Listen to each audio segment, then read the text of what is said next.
of that, when I realize that at some point we're all, that the sun will go supernova and we'll all just be space dust again, that's peaceful to me. I'm so Yep. ready for space dust, honestly. I just wanted to let you know we all started recording. Oh, Uh, oh, oh we crap. we started on. I can't wait for the sun to go supernova and for us to all turn into space dust. It'll be so peaceful. Oh, good. Good. Welcome back, everyone, to the Septemport game. We're feeling awfully nihilistic this evening. When last we left off, y'all had returned to the Ninth and Hennepin, with the exception of Holt, who was hanging out with Neomisa and Volroth, recovering from the God's Meld. Rivo and Clementine had a bit of a midnight drunken rendezvous, and therefore Solandra will be the first person to awaken. I was going to have you roll or debate it, but debate's over. Solandra wins. Slandra was doing some astral tattooing last night, so she might be pretty out of it too. But okay. Oh shit! Never mind. Then make your case to me as to who should wake up first. Oh, actually, I'm an elf, so I guess you win. Yeah, I was forgetting that. It's like I might have had like 6 hours of sleep instead of 4. Right. All right. So. Oh, whoops! I got 2 extra hours of sleep because I was burning the midnight oil. Wait, what?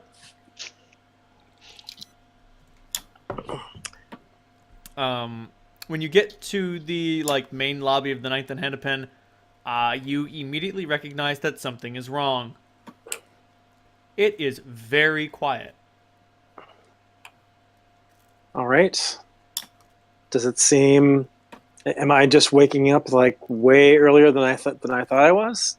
You don't seem to have woken up particularly early. You haven't even entered the main lobby yet. You notice it before you even get there. You're going down some stairs and you're like, wait, what? All right, I'm going to be very, very soft-footed, and just because I'm a paranoid bitch, I'll cast Vanish. Sounds good. Do you enter the lobby? I carefully enter the lobby, trying to stand by a doorway and just see if I can get a sight. If there's any, again, it's just weird. It's so weird. This place is always a bustle with activity. Even in the morning, there are people who are, drinking their morning whiskey to take the edge off the day. So I'll just look around the corner and try to see what's going on. So you take a look around the corner. There's someone behind the front desk who's just sort of staring at someone who's sitting at a table. The bartender is staring at a guy who's sitting at a table, and the rest of everyone's eyes are on this guy who's sitting at a table, and you recognize him immediately as the Man in Black. Which one? The blind guy? The blind one. And he is drinking a cup of coffee with the sort of attention someone turns to sex. He is passionately drinking this cup of coffee. It is an intimate experience to him. All right, I assume that he perceives me, but before I do anything else, I'm just going to step back and go to Clementine, Rivo, and Holt's rooms and just knock on the door and say, "Hey guys, we've got a visitor," and then I'll go over to the room. Got it. Holt is not present in his room. Wonder what happened to him. Fuck. He was busy. As soon as you take a step around the corner, you see him sort of cocking his head a bit to the side, and he's like,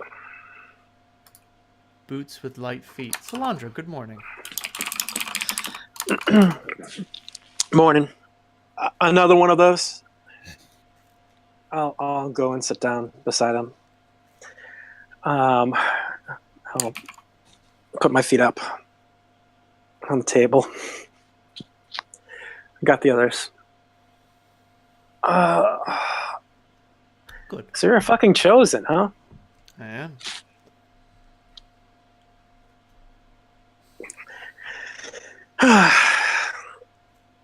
Well, they should be over in a minute. Good. I assume it's important. In a manner of speaking, I thought it would be best to talk to you about what's been going on. I suspect that you have questions, and I've finally been able to purchase a moment for us to meet. Hey, I hear you guys are having a fucking civil war over in my old home turf. One would call it a civil war. It's more accurate to call it a bit of a massacre. Ethnic cleansing. I'm kind of hoping you're not on the side of the massacrees.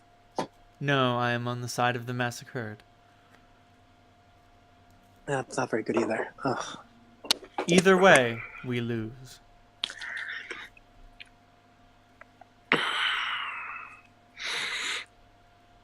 Well, so things have changed quite a bit since I met you. Yes, they have. How As fucking long intended. ago was that now? As expected. 7 months? 8 by my reckoning? It doesn't feel very long. It doesn't, does it?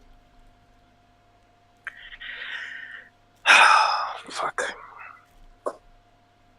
So, we've got another timetable going on then. You know about the Dragon Emperor's little ticking clock, right? Yes, I do. So, there's another ticking clock for you guys. Oh. Because, well, I imagine if whoever is doing the massacring wins once and for all, that pretty much screws everybody. You'd think. We won't go down without a fight, and I doubt they'll be left with enough troops to occupy the entire city. Still, major settlements are a high-value target. All right, so before the others kind of get themselves out of bed and, like, here, maybe a personal question that affects me. Go ahead. Do you know my fucking mother? What's your name again? Vitalis. In a manner of speaking, she was from before my time.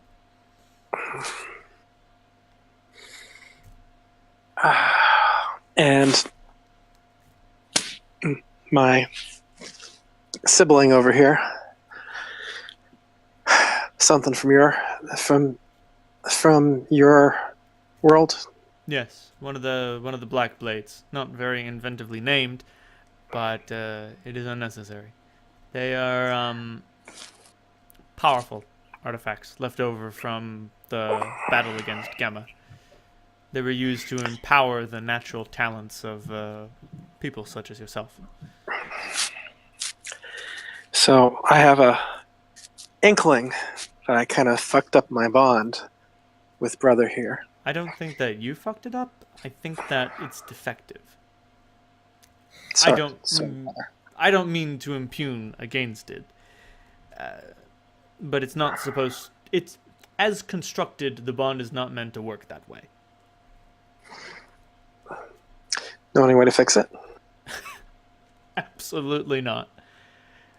Only our emperor would know that, and even so, there is no doubt in my mind that that knowledge has been lost, quite purposefully, as he discards everything. Huh. So which side is your emperor on? He is trying to broker peace, quite unsuccessfully. And why is he discarding stuff? Because he does not believe that the Chosen deserve our advantages.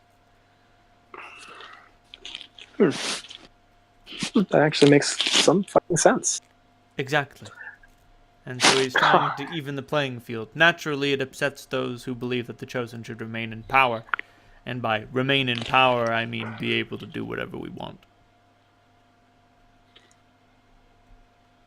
Well, you guys have been warring since I was a little kid. You're correct. Those are often chalked up to personal grievances, duels, that sort of thing. Not in simple open warfare. More tactful, diplomatic. But as Armageddon rapidly approaches, the need for being kind to your neighbor rapidly falls apart. And or becomes way more fucking important than it was before. This is true. I'd like to think I fall in the latter school, but we'll see. The major difference between his faction and mine is that he and his faction are native born, and me and mine are immigrants. So you're someone who climbed the mountain? Oh, no. Please. I wish I were so skilled. No. One of my ancestors did. Ah. And when he So interbred with them... So you're not a descendant of Marduk? No, I'm not. Oh, well, I mean, half. On my father's side. Or, well, 1/8. Somewhere up the line. Well, so you know about the new situation. I presume that's something that you facilitated, right? Concerning what, exactly? The little fucking renters we have in our brains. No. Please enlighten me. I look at him skeptically.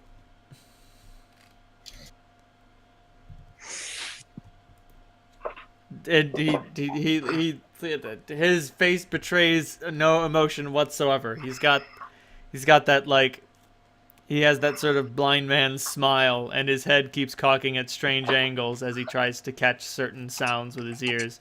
And occasionally he makes sweet, sweet love to that delectable cup of coffee. Did mine show up yet? Yes.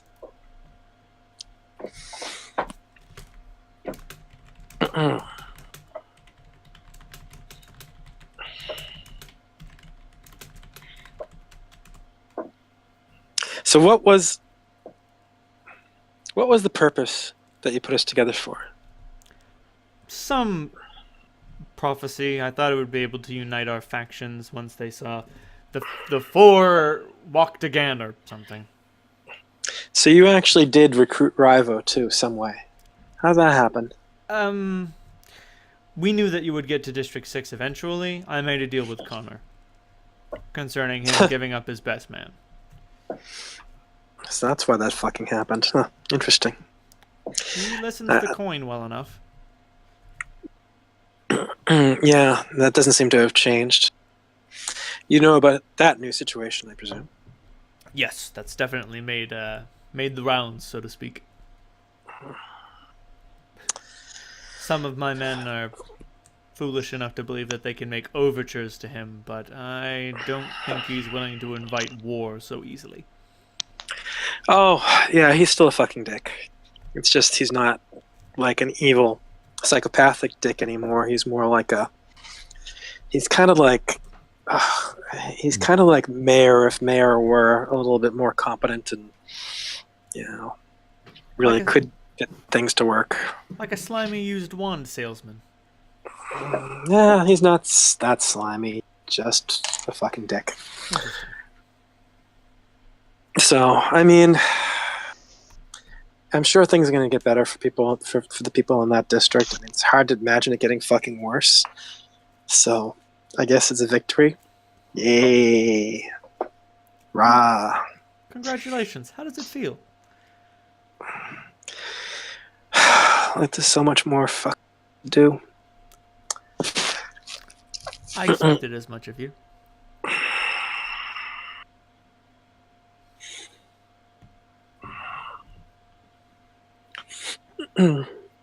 Like seeing somebody bleeding out with a whole bunch of cuts and slashes and punctures in their body and trying to sort of patch it up as best he can with not a whole hell of a lot to work with. And knowing that everything you might, well, he's still bleeding out. That's kind of what it feels like. Kind of sucks. You poor girl.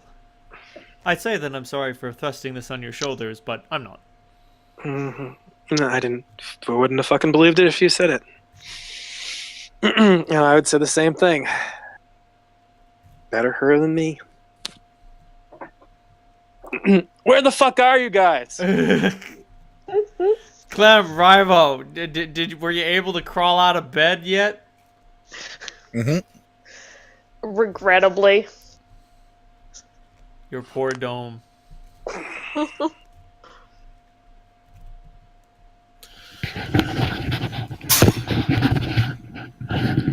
There.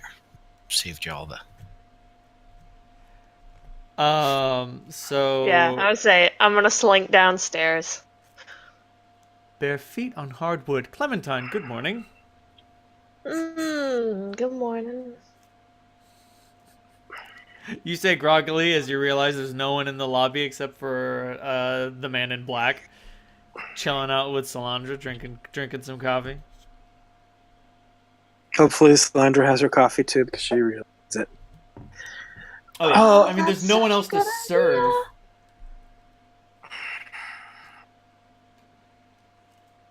I'll just wave over and order like some sweet milky thing for her. Aww. You're the best, Alondra. Fuck, that must be a pretty small group. I'm going just off the people in the lobby. Mm. Where is everybody?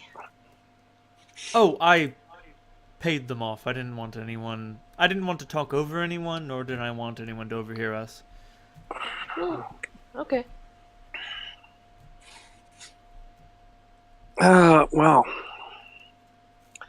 So we haven't talked much yet because I wanted you guys to be here. I don't think Holt's fucking in the building. He's probably occupied. Yeah. Yeah, I was kind of afraid of that. I don't think it's anything to be afraid of. Well, you're perhaps less wise than I thought. I can send him a bird. I assume that's not euphemism for profanity, so... No, just a message. Will you give me a hand? Sure. Thanks. I'll, just write a quick message. Before you can even summon the bird, Holt drags his fucking raggedy ass in through the front door. I hold up two fingers to the barista, and sort of point over at Holt, like He's gonna need two. Yeah, I think help this poor man. he needs a double. At which point the man in black says, "Boots on hardwood. Halt, it's nice to see you again." And then he takes a moment, sniffs the air. Oh, I see. Of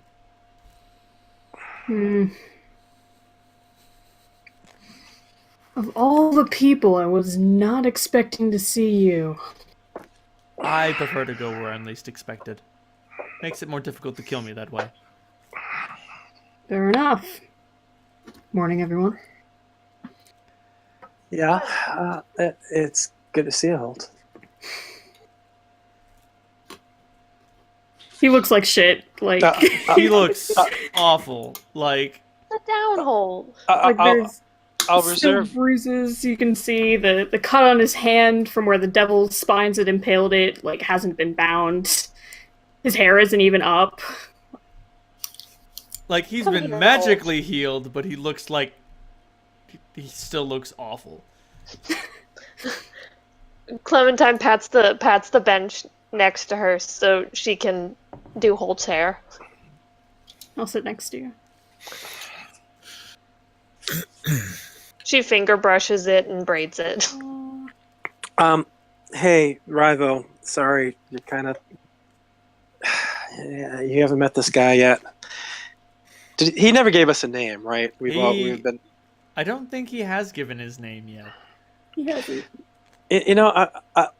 We just have been fucking calling you the Man in Black. So, but this is the dude that set us on this crazy fucking trip. So apparently he had his fingers in you joining us too. So Normally, I'd swear you all to secrecy or something, or never speak my name. But considering the circumstances of what's going on, secrecy will neither hurt me nor help me. So, you may call me Gunner from now on.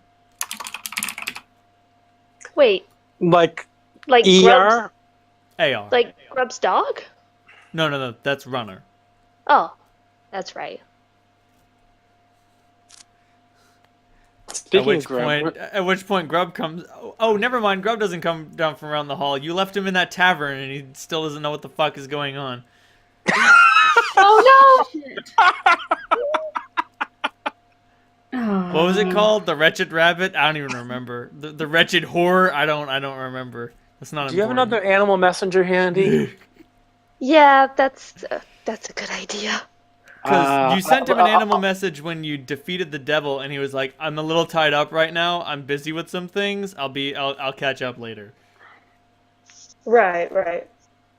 All right, so I'll write him another note telling him to get his skinny fucking ass back here. Delightful. All right, so we've all got questions. I've asked a couple already.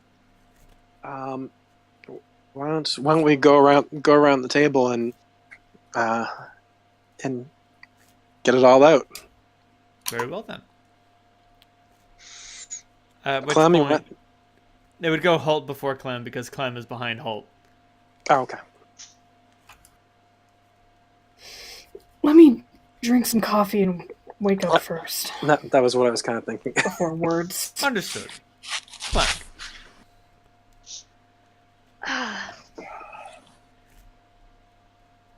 Why? What? Do you have any news of Wind City and the district? Occupied by the Chosen. And a heavily armed band of marauders. You Oh, don't have so a hand in that, do you? the Chosen were behind that uprising then, huh? They provided the backbone, but most of the actual dirty work and putting down riots and any sort of opposition was dealt with by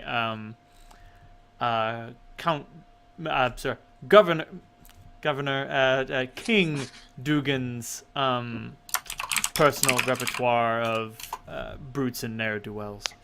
Was that the fuck who tried to hire us? Yes. He was once upon a time. I think he remembers us. Oh, he Is it- probably will. Is it stable? Like, are people dying in the streets? What's Did it- happening? I Did mean, the senator make it out? the She was a Senate, good egg. Sen- they've mostly been liquidated. What was the senator's name? I forgot. I also do not remember her name. 1 second. Thank you, Cap. It's in my other note sheet. So, Fulmar or Warren. There we are. Oh yeah, I forgot. She has a character sheet. Not anymore, I guess. Yeah, no, not anymore. I mean, she may have been one of the few who escaped, but I'm not gonna roll that many D percentiles. The guard is mostly outside. They're trying to help Armstrong from the curse, mostly. Although it has been targeted by Doskius and his faction, so it probably won't stand free for too much longer either. Slander face palms. So while this is all fucking going on, and the graveyard's being left unguarded, right? Probably for the most part, yes. Wonderful. Oh, could this get any fucking better? I doubt it.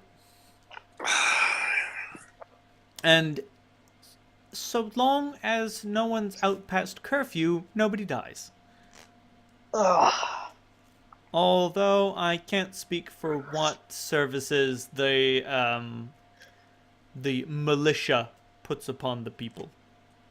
It's a fucking mess. I really want to kill some people. What are the borders like? It depends if you're going to a King Dugan guarded gate or a Royal Guard guarded gate. Royal Guard. If you go to a Royal Guard guarded gate, halt as soon as you show your face. I'm reasonably certain they'll just let you all through. Okay. They know you.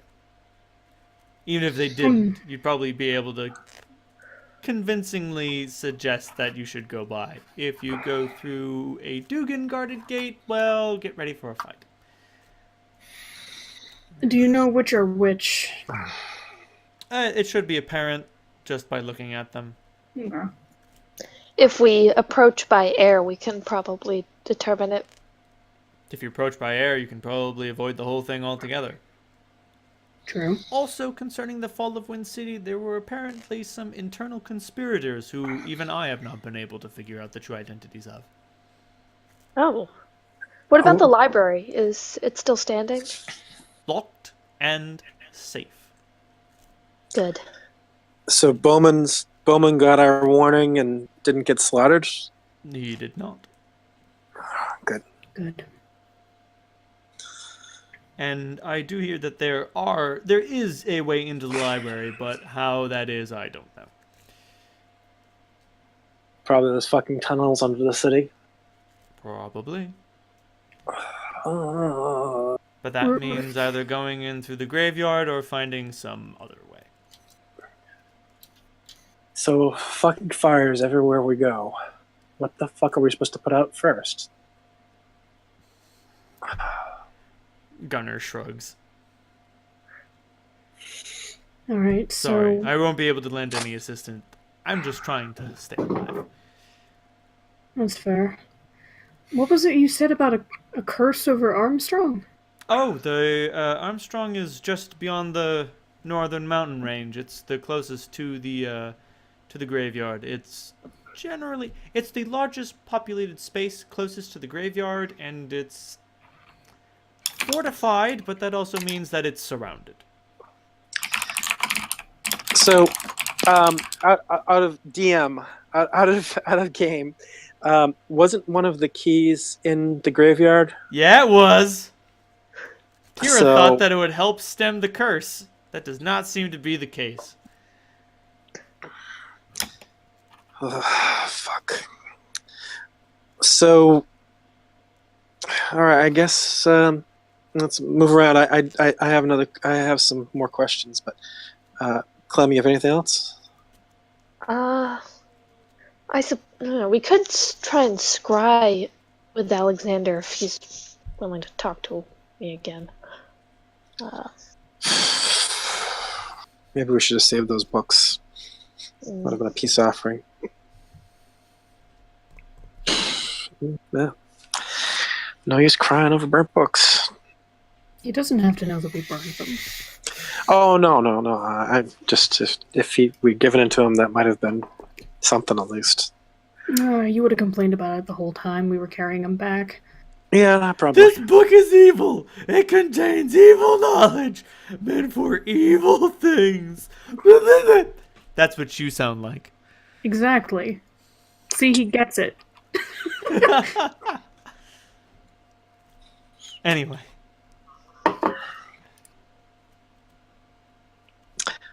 You mentioned a guy called Doscus? Oh, yes. Doskius. Salandra, you've met him before. Scarred fuck. Yes. I like scarred fuck better. He's, sort of in charge now. Oh, I think we're gonna have to fucking do something about that. Good Well, luck. maybe not yet. Maybe not yet. He and his daughter are more than a match.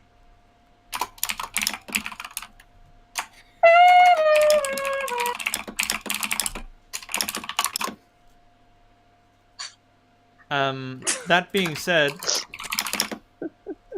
here's something that you might be useful. So long as I am still alive, if you make it to the chosen throne, you may yet gain citizenship. I will be able to vouch for all of you. Citizenship. Can you explain, please?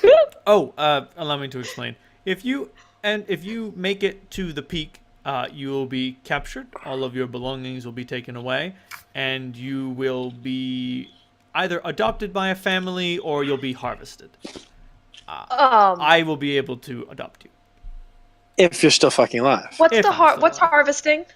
Well, They kill us, Clementine. they don't Why do just they- kill you. They take everything of you that's worth something. Everything will be put to use.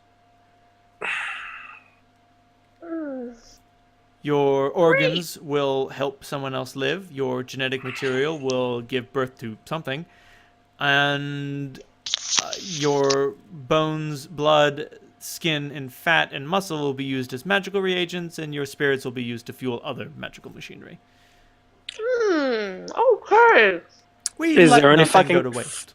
Is there any fucking way to get up the mountain without having that be a possibility? No. Ow! Stop it! What are you doing? Monster just grabbed my toe. I'd say, I suspect monster shenanigans. If you make it to the peak, they'll know you're there.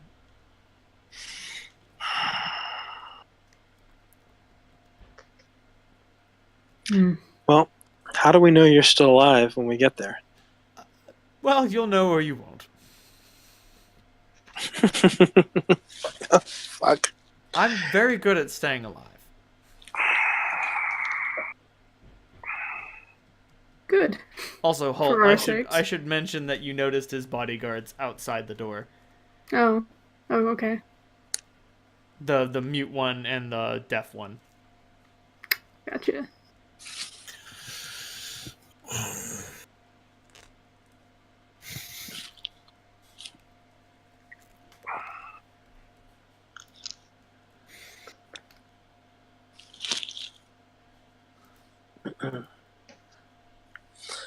Well, that was the question I was going to ask is how the hell we get up the mountain if when we come to that point.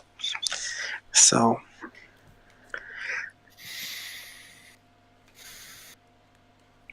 oh, fuck. Rivo, I know it's kind of sprung on you. Any questions for this guy?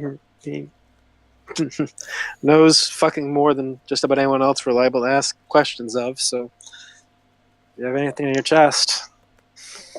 You know, I mean, the obvious one I know you're thinking is how the hell his fucking people allowed the whole District 6 situation to happen, but I don't think that was him specifically.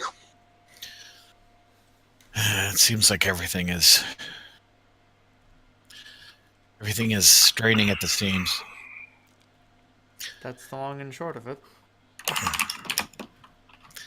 I've questioned why I'm here, but I'm starting to wrestle that. It seems when the road gets crooked, I guess I'm here to straighten it.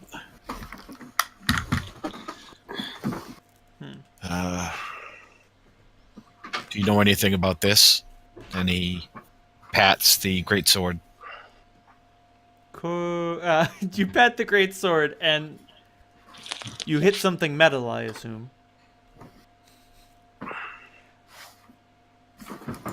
Could I hold it? He says as he reaches his arms out and waits for someone to help him get his arms in whatever position they should be to hold whatever it is he's being passed. Is he blind? He's blind. Yes. Okay, yeah. Oh, I probably would have figured that out. Oh, yeah.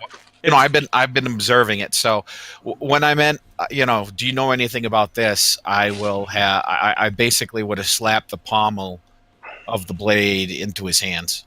Got it. Or kind of slapped it in my hand, so when he reaches out, I'll drop it into his hands. Sounds good. You are able to make the handoff. And he holds it up to his body like a musician holds an instrument.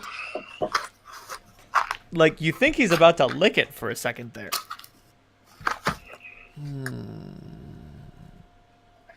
Latent holy magics. Very latent. Long forgotten.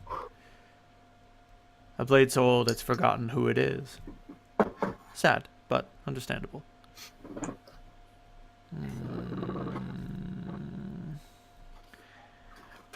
Maybe doing something that it used to do when it was awake will help it wake it up.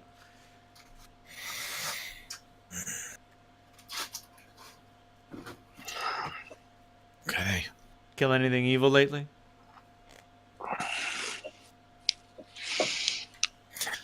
Not this morning. Not yet. Maybe put it on your to-do list. He says as he just holds it out. Well, I think didn't you kill a Dark Naga with what? With it? Yep. Eh. I'm thinking more evil undead is. Undead is always a great place to start.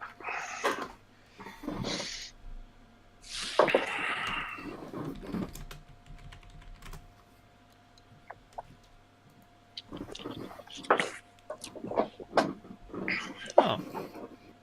I know a good place to start, but I don't think Holt would like it. What? No. Oh, hey.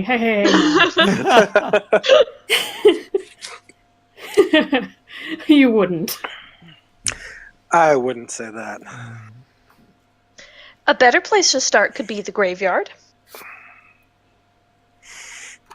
Yeah, the more fucking difficult place to start. But yeah, it looks like that's where we have to go anyway. Mm-hmm.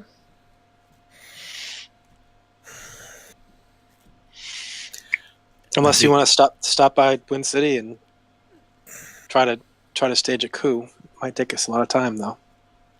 I don't know if we have that kind of How much time. time we have? Yeah. We can't overthrow a government, just the 4 of us. 5 of us. I also Grub. don't think that you all would be able to overthrow some of Doskius's elites. Sorry. No way. They're almost as good a fighter as he is. Well, they're almost as good a fighter as his daughter is.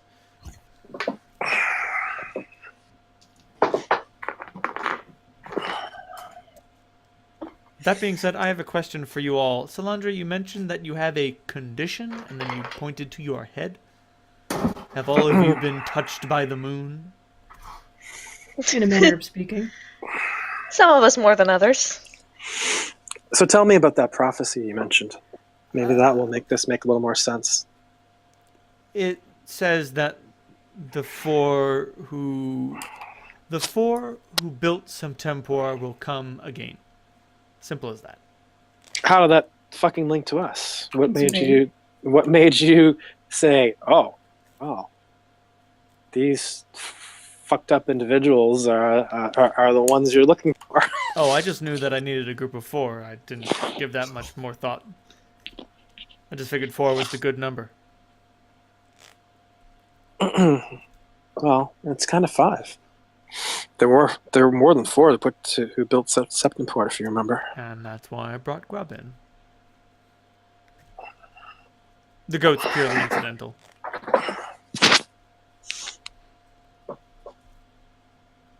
Unless, of course, he says, considering dark musings, and then Toby goes, "Rah!"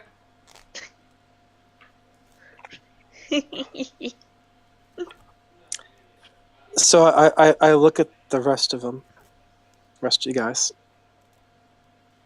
Time for some trust on our part. I have Dogo in my head. in your head. I guess that's a yes.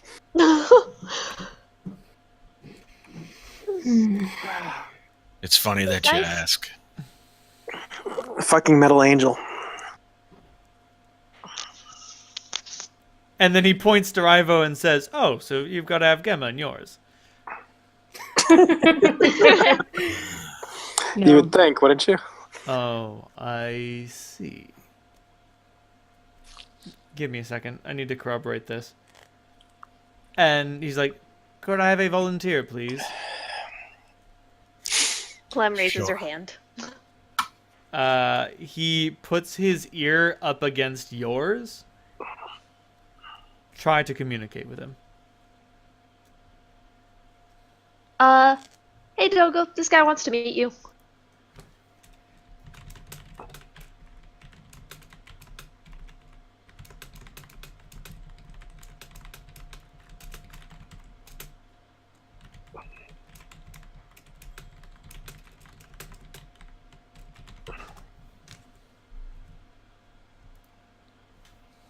Right? And like, for those of whom who are not attached to him by the ear, you see a look of recognition go in his face, and he's like, well, there's something in there. Besides the earwax. Of course.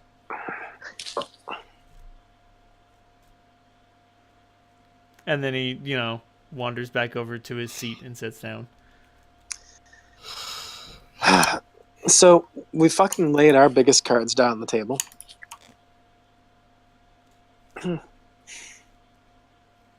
Got anything else to tell us that we need to know? I can't think of anything in particular, except that the Emperor is very sympathetic to your cause. Although he may not be around for much longer. As Daskius consolidates more and more power, it makes it easier for him to do whatever he wants. Hey, how many fucking Chosen are there? Not as many as you would think. A few 10,000. At this point, less. 12,000 maybe? We don't really do a census.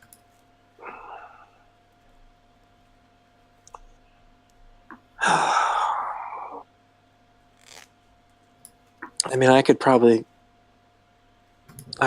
just try to get every bit of information in that head of yours, but I don't think we have the time.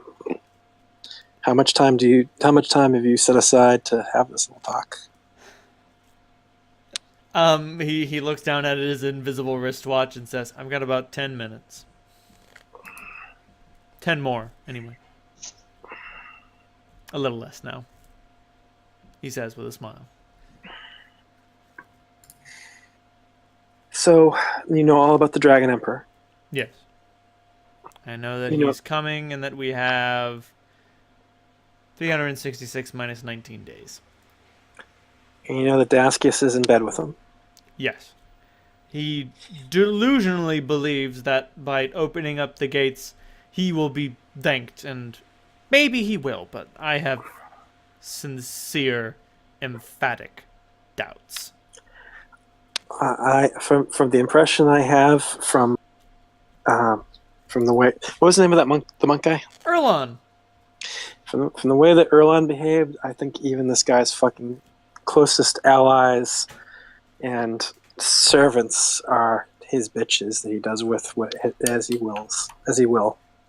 Sounds about So right. they might be powers everywhere else, but when they're dealing with him, they better be on their knees with their heads down. And I don't think Daskius is the sort of person to do that. He thinks he's got all the ships and all the magic and all the swords play and the power. And I think he's going to be humbled by the time we've lost the ability to fight back. And he's going to be humbled just in time for it to be too fucking late. Exactly. Awesome. That's about the shape of it. Oh boy. Oh boy, you guys scored a victory, and now things have gotten worse. Hooray! Fucking par for the fucking course. It's like that Binding of Isaac. Where did that expression come from anyway? Do you even know what that means? Grub ain't there. Oh, that's right. He still hasn't come back yet.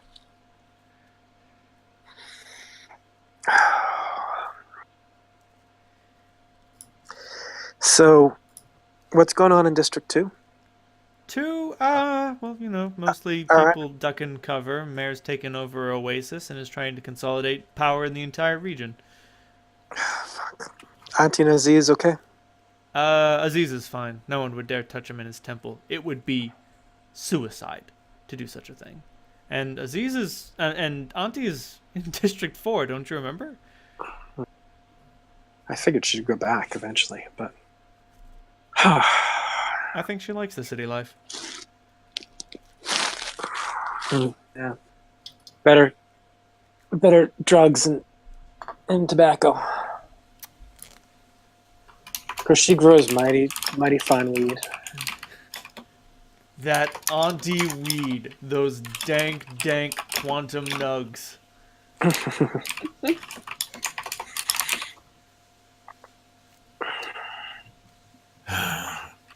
Well, I look over at Rivo.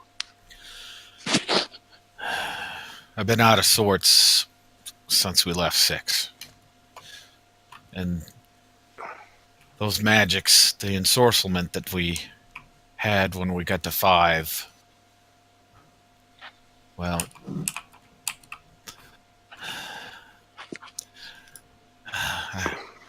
I talked to Clem last night. Well, seeing what I've seen in the last day, having this curse lifted, there's been a lot of things that have continually pushed me into a corner. And I couldn't ignore certain things any longer. So I asked Marduk what he wanted of me.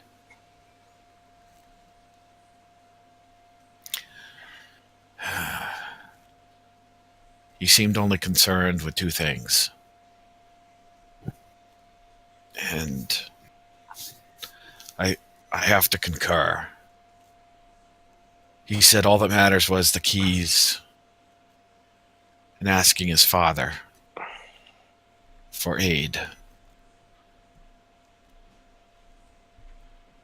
Everywhere we look, things are falling apart, and the more we look, the worse it'll get. There aren't enough days in the year, there aren't enough years in our lives to fix it all. We can't...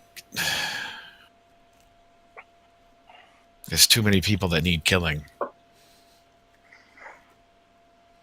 I think we need to collect this stuff as fast as we can.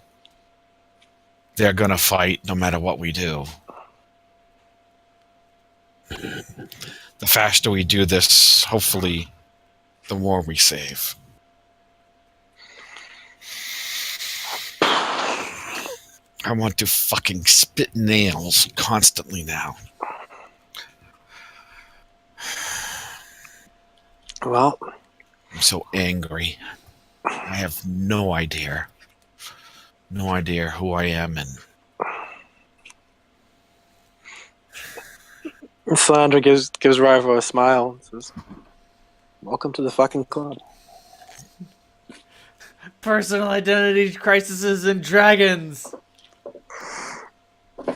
Session 20. Who am I? Gunnar speaks up. Then it'll be a race against Doskius then. After you got Dogo's key from Auntie's campsite, he abandoned the idea of capturing them all together. Now he's hell-bent on trying to find a way to rip the door open by force, and I suspect that will have poor consequences. Oh. Well, we're gonna have to figure out, even if we collect all the keys, and that's a big fucking even, considering one of them is apparently up on the fucking mountain, where we're gonna have to fucking get... Hey, Salandra. Bright Yeah. side. We're halfway might- done. I thought you were gonna say the bright side. We might get killed in the graveyard. Yay! No, I mean, getting killed in an undead graveyard is pretty low on the list of things I want to happen. Well, I mean, that means you guys will all come back and it'll be the zombie game. No, thank you. Too bad. Frankly, even the graveyard sounds fucking better than getting harvested. Fuck. Well, That won't be a problem as long as Gunnar holds up his end of the bargain. Oh, just to sweeten the deal, I can tell you that that Marduk's key is at the peak of our Emperor's throne. I suppose you can just go over and pick it up and bring it to us. Oh, I couldn't, but he'd probably let you take it. Yeah. I'm sort of persona non grata in the city at the moment. Yep. Despite the fact that my word holds clout, I am not allowed to step foot within. The Chosen are strangely literal in that way. Well, as far as Marduk's plan, I still say we collect the keys, but I think we need to still keep our options open. I personally don't like the fucking idea of giving up all of our power to this creator and hoping that he will suddenly turn all benevolent. I'm not sure that that's necessarily in the cards. I don't think benevolence is necessarily what you'll even get. The creator's more sort of literal, like the turn of a gear. The energy you get in is the energy you get out.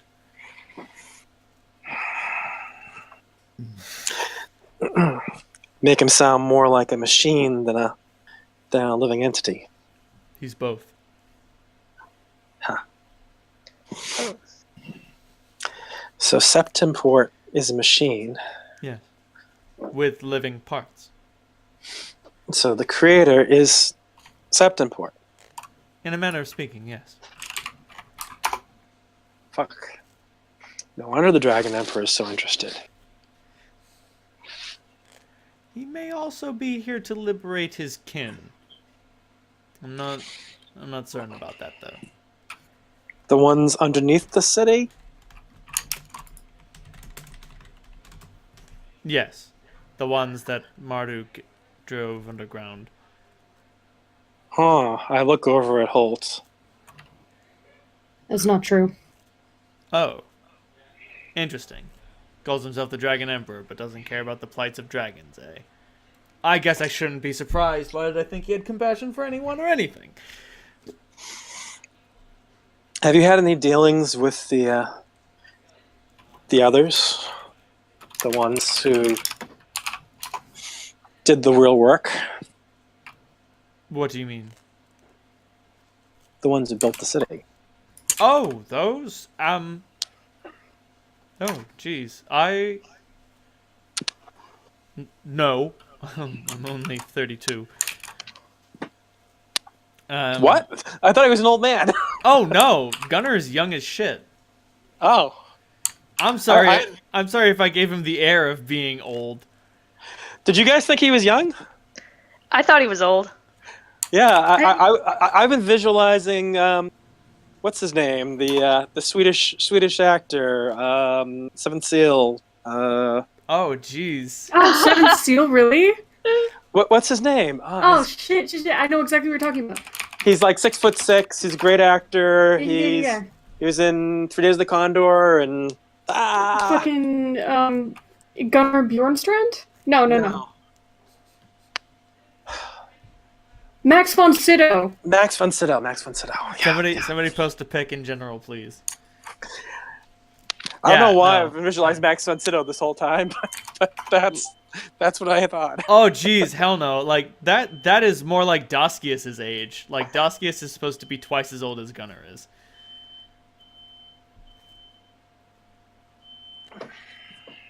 Lives in a shitty neighborhood. He's supposed to be... Oh, no, the smoke alarm's going off. Like, Great. Doskius is supposed to be like an old and bitter son of a bitch, whereas Gunnar is sort of like younger and idealistic. I'm sorry. I should have made that clear. Yeah, I somehow I always thought Daskius was kind of like a younger guy. No, I'm going the other way around. Gunnar is the Okay. young buck who's like, you know what? Maybe we shouldn't just kill everyone. Doskius is like, fuck it. You don't know what you're talking about, kid. Okay.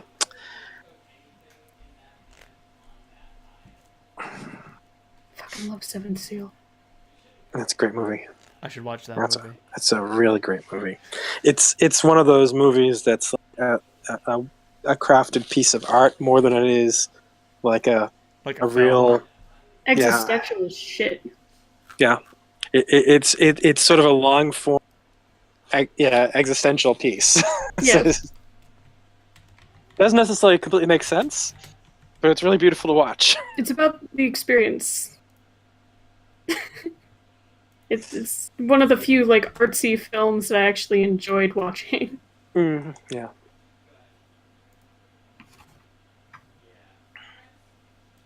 Well, if it wasn't so beautiful, it might not be the case, but it's so beautifully filmed that it's mesmerizing. Anyway, where were we? Okay, yeah, we've reset our vision of Gunnar.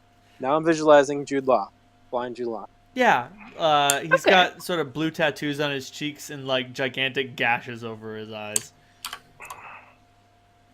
Okay. And he wears a black hood and black robes. So we have a. Well, we've got transportation of sorts. We might benefit from better transportation. Do you know of anything?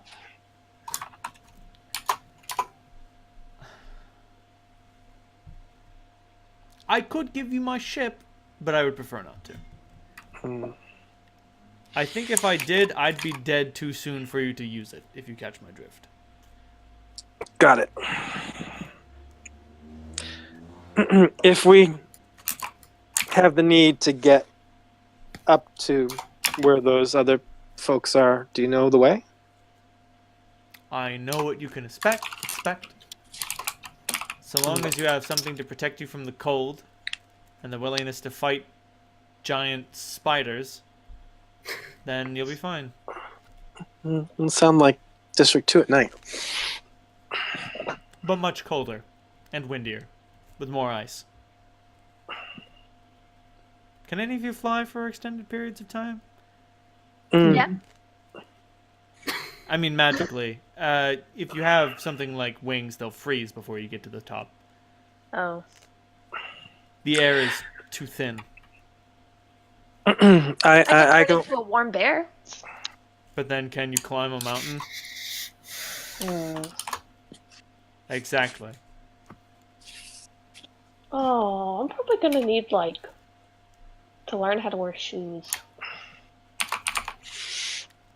Bull fucking shit. Halfling feet are tough.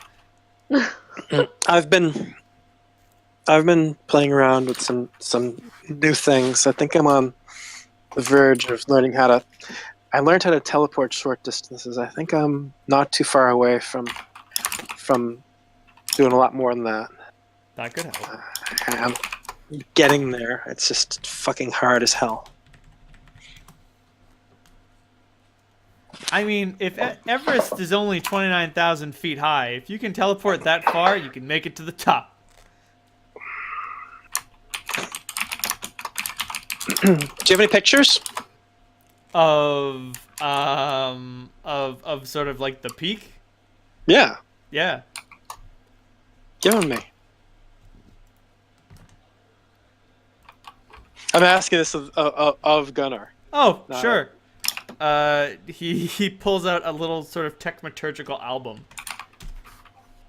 And he's just like, you wouldn't believe it, but there's a city up there.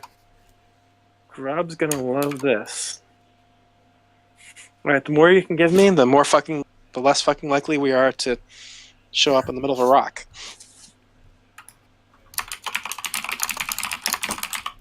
I'm about to say, these are K2, by the way. It seems like the perfect reference image. Yeah. So just out of game, I should have teleport next level. So that's the. Woo! The tricky business is getting someplace where you haven't been before. That's the pictures. They will lower your likelihood of failing miserably. That being said, when you get close, most of the stone wall look more like this. That's a sheer cliff. You're damn straight it is. That's a sheer cliff made of ice. You're damn straight it is. Holt just looks at Solandra like, Well, Solandra's Solandra's jaws hanging open a little bit. Solandra, Fuck. your mother climbed that mountain. Yeah, that's what she was thinking. Actually, literally, were the thoughts in her. It's like, fuck, she was a tough bitch. She's a tough bitch.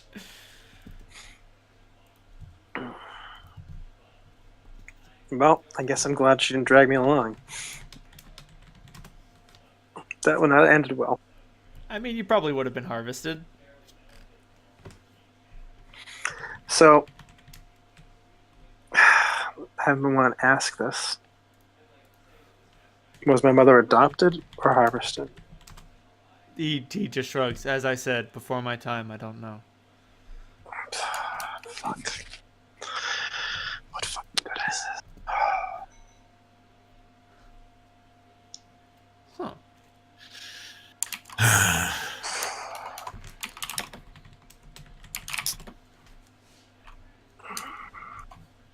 Yeah, Salandra has her kind of face in her hands.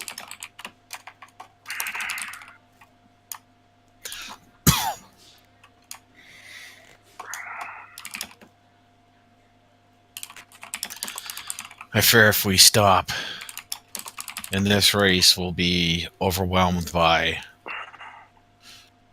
ourselves or by each of the districts imploding. Yep. Mm-hmm. So we're going to go straight to the fucking graveyard. Agreed? Agreed. What if maybe we could take a really, really, really short detour to see if my dad's okay? Yeah. He's not in the city, he's outside of it. Yeah. You can get him to someplace safe. Hey. He should be safe where he is. I just If we want to make can't- sure he knows what's going on. If we can't take care of the people who matter to us, then what the fuck is all this worth anyway? Yeah. Thanks.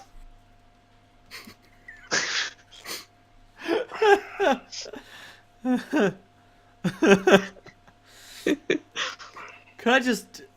That's just me GMing in a nutshell. Thumbs up. You're doomed! I just thought it was a really cute picture. It's really cute. Oh, right. I'm sorry. One of you mentioned talking to the architects. Sorry, I meant to mention it, but I think someone sidetracked me. Yeah, yeah. Yes, concerning the architects, we do have a line to them, but they don't speak... Something got lost along the way. They don't speak common, and we don't speak the language they speak, and you can't use translation across... You can't use magical translation across our communication technology. They don't speak Celestial or anything like that. They speak no other language we have been able to translate. Fuck. None that we know of, anyway. We speak Celestial, and then we have heard them speak languages with similar alphabets, but everything's wrong. It just doesn't sound right. The most bizarre dialects we've ever heard. So how would we make that hookup? He shrugs. I don't know. My people have been trying to solve it for years. But I mean, we can only do it from up on the mountain. Oh, absolutely. Unless, of course, you were to seal the machine that allows you to contact them, but your reception might get poor if you get too far down. So basically, all fucking paths lead through the graveyard and then through the mountain. Wherever else we go, we have to go to those two places. That's the long and short of it. Oh, at least that's a fucking problem we can solve.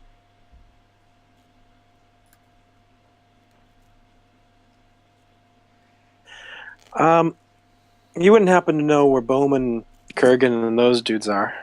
I can't rightly say. I get the distinct impression they're living in the southern wilds. That's where I would hide. Meet up with the elves there, maybe. I don't know about you guys, but I think that if we go to the graveyard without someone who has a little bit more expertise with the fucking dead than us, we might be in trouble. I think it would be worth the time to track down Corgan. And I know their names. I can send them a bird. Woo! Burbs. Yeah, it's a good idea.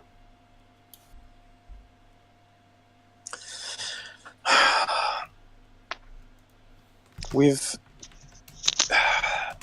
one way or the other, we've grown a lot since the last time we were in the graveyard.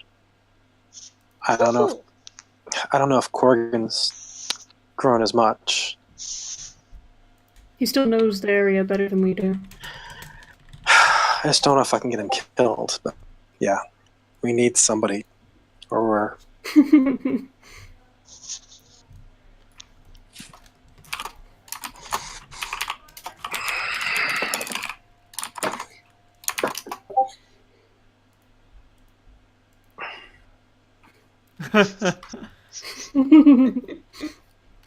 Ah, okay.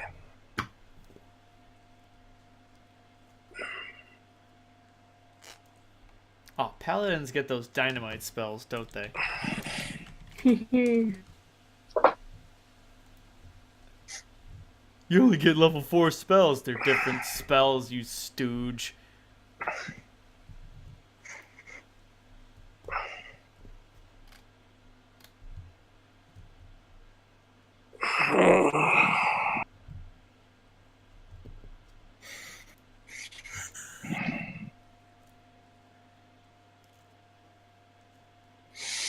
I hate feeling so manipulated.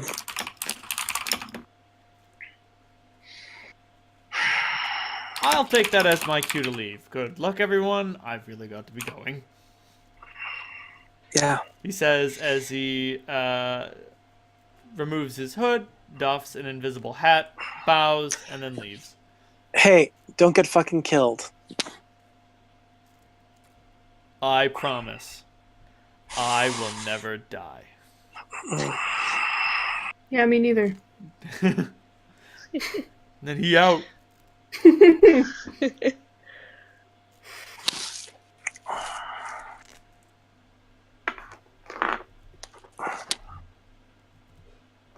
So I guess we're going back to the graveyard. Mm-hmm. We're going back to the fucking graveyard, yeah. Good luck. Have fun storming the graveyard.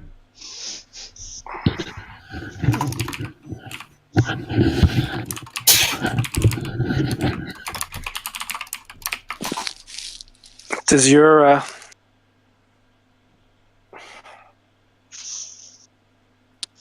she sort of points at your head, have anything to do with the undead, or is he strictly in the fiend world? Fiends. I don't think that the undead and devils overlap Yeah. much. Just curious. Holt is also curious.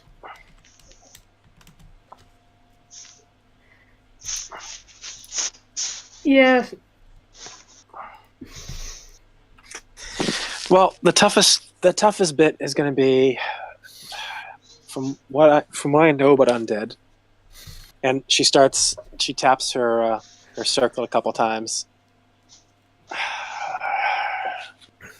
They've got all sorts of abilities that we're not prepared to deal with. So, it'd be nice if we had some cash in hand because we could buy stuff that would help us, but I think we're around as fucking poor as we've ever been. We've got some gold.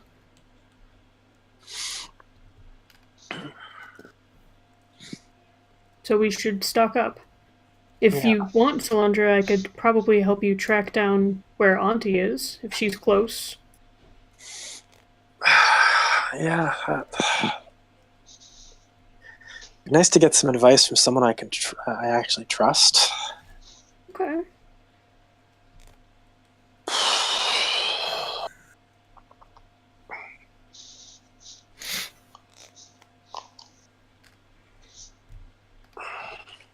Let me have another cup of coffee and we'll go into the markets.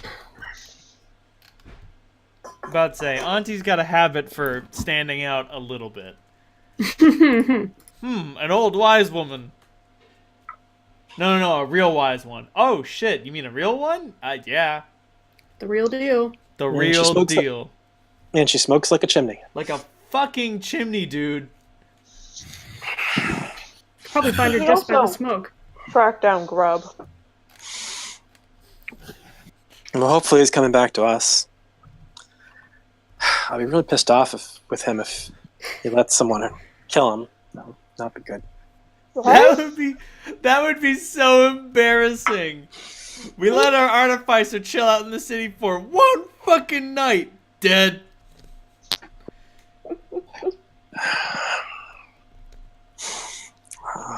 Grub's got enough weapons to take out a citadel, so hopefully not.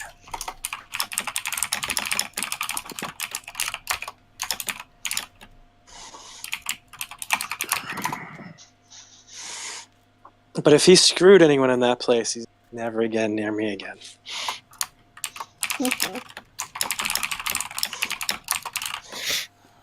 I'm not possessive. It's just that they looked like they had some weird shit. I mean, have you ever heard Yeah, of there's Horror's something Delight? in my magic It's awesome. handbooks. It's a venereal disease that allows you to paralyze someone with your kiss. Oh, It also lowers your constitution. no, thank you. Speaking of paralysis, should probably pick up some anti-paralysis. Exactly. Yeah, that sucked. Paralysis, disease, anything that can preserve our souls from being ripped from our bodies would be really, really good. I've still got antitoxin and I a don't want bottle of that. anti-plague. I don't think the antitoxin is going to help us too much with the souls getting ripped from our bodies. I'm just going through inventory. Thank you, Solandra. I'm just being a wise ass bitch. Okay. You're welcome, well, Holt. You know, I was going to give you some gold so that I wouldn't have to go shopping as well, but no, I'm not going to do that now. I'm going to go find grub. The markets are down that street. If you go down that other alley, then you're probably going to get jumped by someone who would be very unfortunate to do so. But we'll meet up later. Yeah, I don't like leaving the alleys and I don't like leaving bodies in alleys if I can avoid it. Don't be a pussy. It's a great way to counter mug people. You don't know how much money I've gotten off of counter mugging in my life. Great. Oh my god, I can't believe I'm finding an actual reason to reason to use this meme, but here it is. I can't believe that's actually pertinent. Thank you.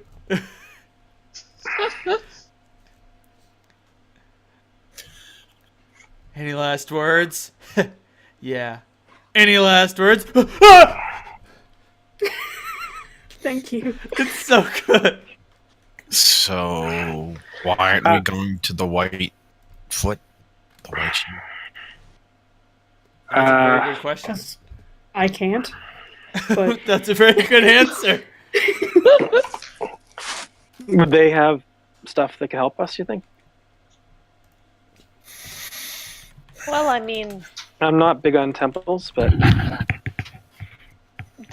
they're clerics. You gotta They- go It's all white light and goodness there. oh, fuck. get the game on. You could crank it up. Who's got the ball?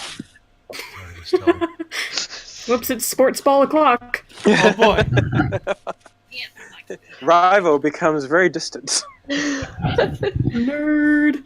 He's having a very intense conversation with Marduk. And there are large men grunting and hitting each other. No different than usual. Well,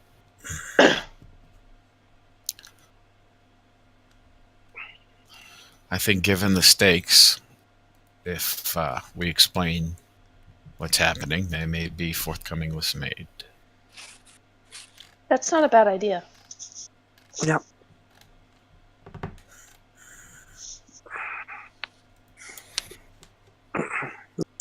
Hopefully they don't need a lot of cash for that aid.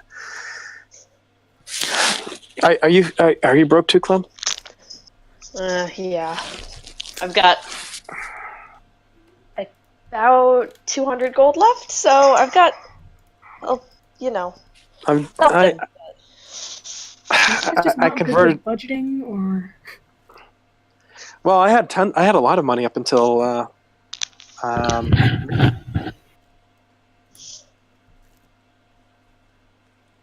I gave it all to Grub. so That's that right, would be a no. I gave all my money to Grub.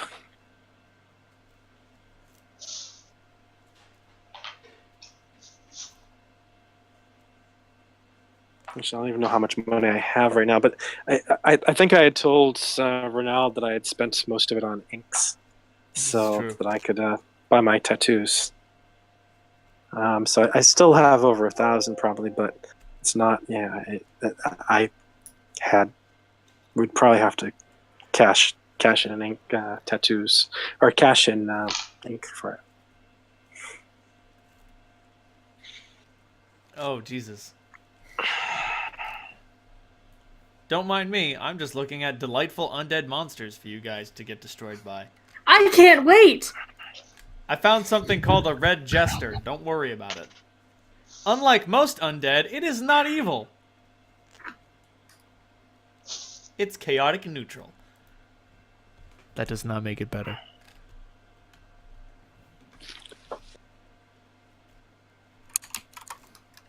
Oh, Jesus Christ.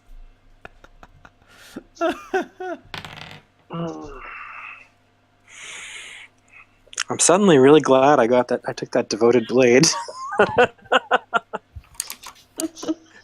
That might be useful.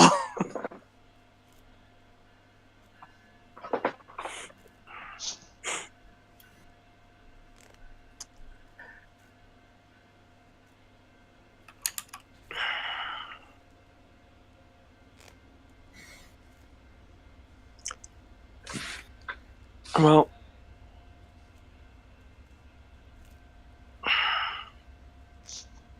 having a paladin or cleric along with us probably increases our chances of survival by a fucking whole lot. So, Yeah.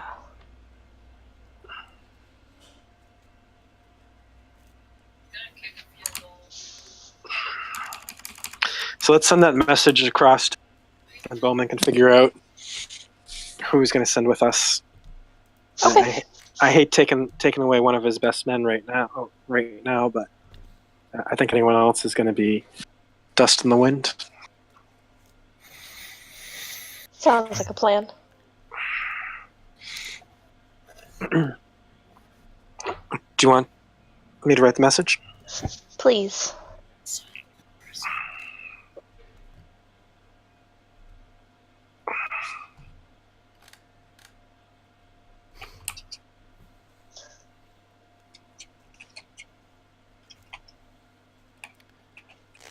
Alright then. What are you sending to who?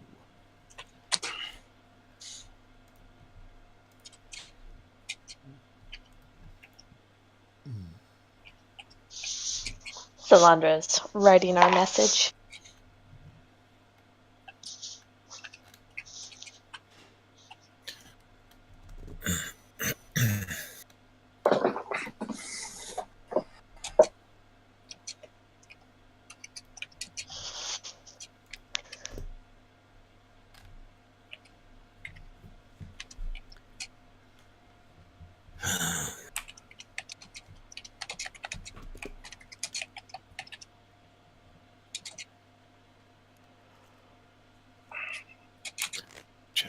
Okay.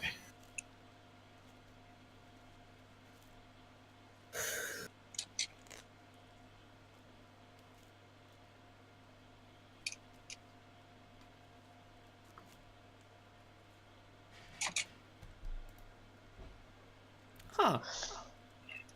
Apparently your what level are you guys? 11 and 12. Huh. Apparently your bargain bin lich is a CR12.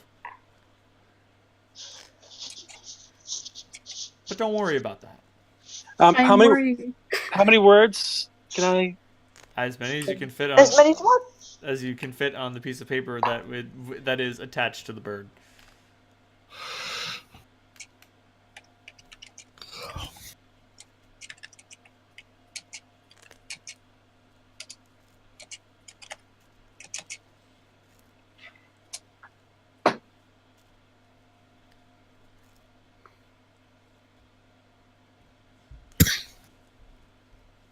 Does that sound reasonable? Yeah. Oh, we One need sec. to tell him We where need to meet to us. sign it. And also to sign our names. Yeah. We need a catchy fucking name for the whole group. Man, the Lich's rejuvenation thing is like, the most common form of phylactery is a sealed metal box containing strips of parchment on which magical phrases have been transcribed. The box is tiny and has 40 hit points, hardness 20, and a break DC of 40. Other forms of phylacteries can exist, such as rings, amulets, or similar items. But they don't mention that you can make a living person into a phylactery. Holt, what Yes? gate should we tell them to meet us at? What gate should I tell them to meet us at? I don't know. You don't know which gates are in guard control or Or the graveyard gate. Oh, which of the graveyard? Dude, man, like they're like a bazillion. Yeah, but there should be one a Which one would graveyard be gate. closest to Armstrong? I mean, you guys would have to go the long way around to end up I going would say from the Armstrong they're also side. probably. I mean, if we're flying, does it matter? You'll have to fly over the graveyard, and that matters. Okay. Plus, they're also. I think they're on the Wind City side of the graveyard, not the Armstrong side of the graveyard. They're on both. Oh, wonderful. Do we have any idea where the key is? The graveyard key? Nope, That's not a fucking clue.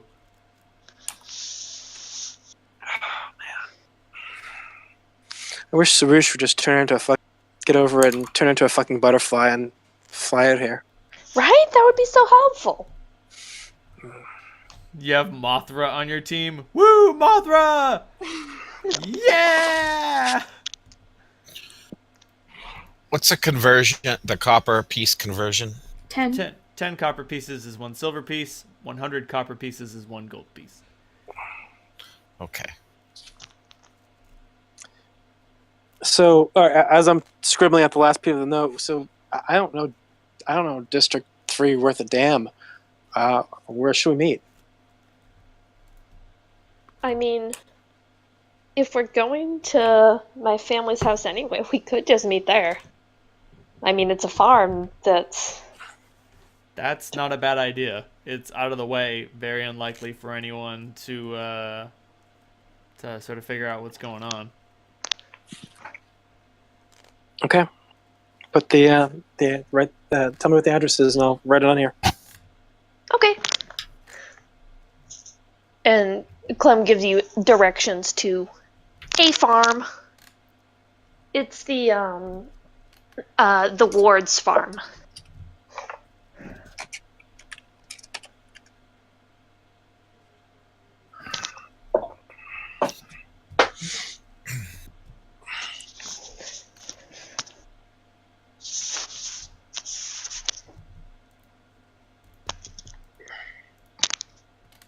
Man, mummies aren't strong anymore. Also, Mummy Rod is so 3rd edition. Yes, it Mummy, is. You should 5th just not edition. use it. So, are we leaving the district, or are we going to talk to anybody? We're gonna go talk to Auntie, and you're gonna go to the Whitefoot and see if they'll give us any fucking aid. I sort of say aloud, but I'm looking into the air. Should we check in with your people too? Do you think they'll be able to give us anything? That's for Kira. Mhm. Oh.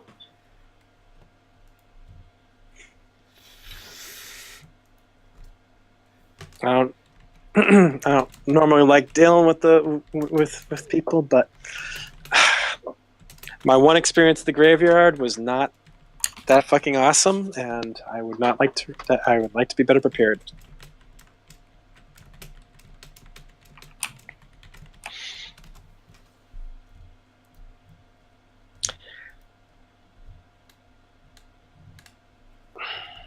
Ooh, All right, so the Whitefoot's the better option. Rival, see if they can get. I have enough knowledge, religion to know that holy water is probably going to be very useful, right? Holy water will be functionally useless. Useless? Yeah. Oh, really? Yeah.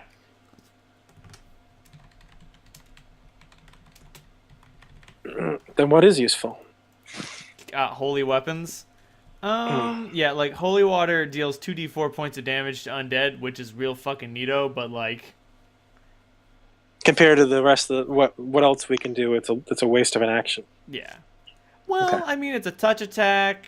like if you don't have anything else going on, but like if you can conjure a lightning bolt or hit it with a sword, a flask of holy water makes no difference. What about pouring holy water on weapons? Hmm.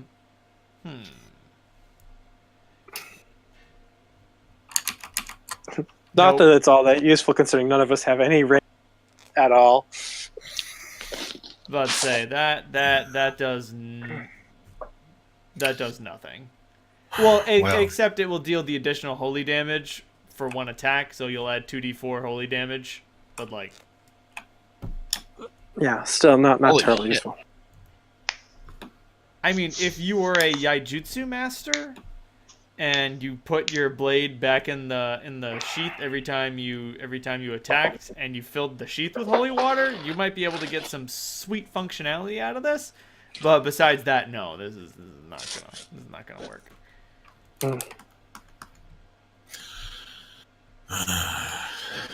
Well, And didn't I mean, drinking holy water can free you from like possession, but like, I hope none of you plan on getting possessed.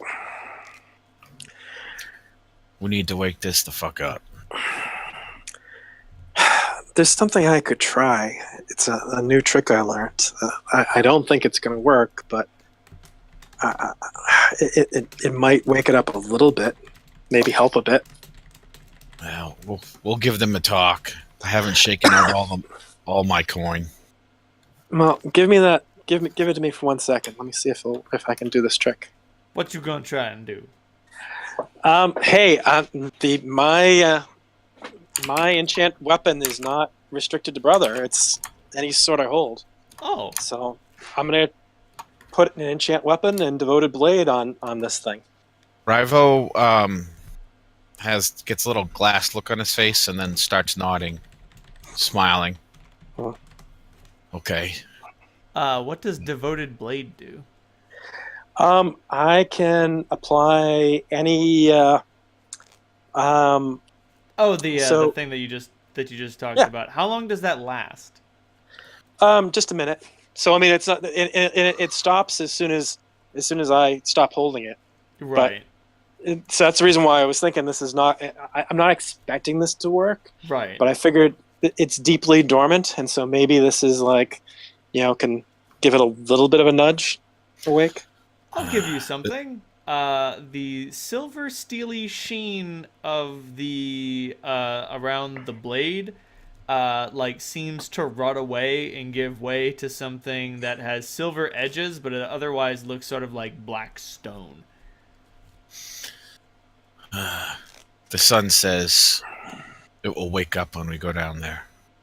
Well, I mean, hopefully you'll find something there evil enough to wake it up. All right. Well, that's the best I can do. As soon as I stop holding it, that whatever kind of additional gleam had been added from the holy stops. But if it improved the blade at all, then Well, who does anyone have like knowledge engineering or any way to identify metals? Nope. nope. Reply. I've got nature. I think Clem and I both have knowledge nature. Mm-hmm. That is the closest despicable thing. Give me some rolls. Okay. I'm thinking like a -15 penalty. Just like, I mean, it's a rock. All right. Let me see what my. A -15 penalty, you said? Well, I got a 15, so I have no idea. A nothing. Oh, Jesus. You're just like, well, it's definitely made out of different metal that it was made of before. Sorry, I don't know metals at all. I mean, I'm not surprised. You're a druid. Like, metal is anathema. Metal was when humans started making metal, that's when shit started going downhill. You were like, oh, I have an alloy. I don't need Mother Gaia anymore. And Gaia was like, no, you stupid bitch. Oh man, that's What happened? that's like so badly. What did you do, Dave? Well, no, I actually 20, but my overall roll is still lower than Clementine's. So it doesn't really help. I think it's like a 10. Oh, my God. knowledge of nature is not as good as Clementine's. I think I have my character sheet's I'm kind of locked out of it at the moment due to a licensing issue with Hero Lab, but I think that my knowledge it's like a +8. Oh Well, no, less, +5, +6. No, actually, because my intelligence has gone up a bit, so +7. I'm looking at my level 11 character sheet.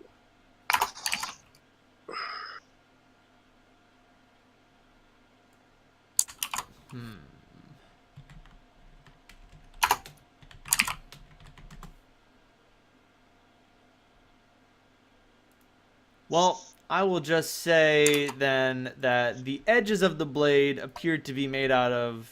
Oops. So the edge of the blade appeared to be made out of this metal, whereas the whole of the blade looks like it's made out of this metal.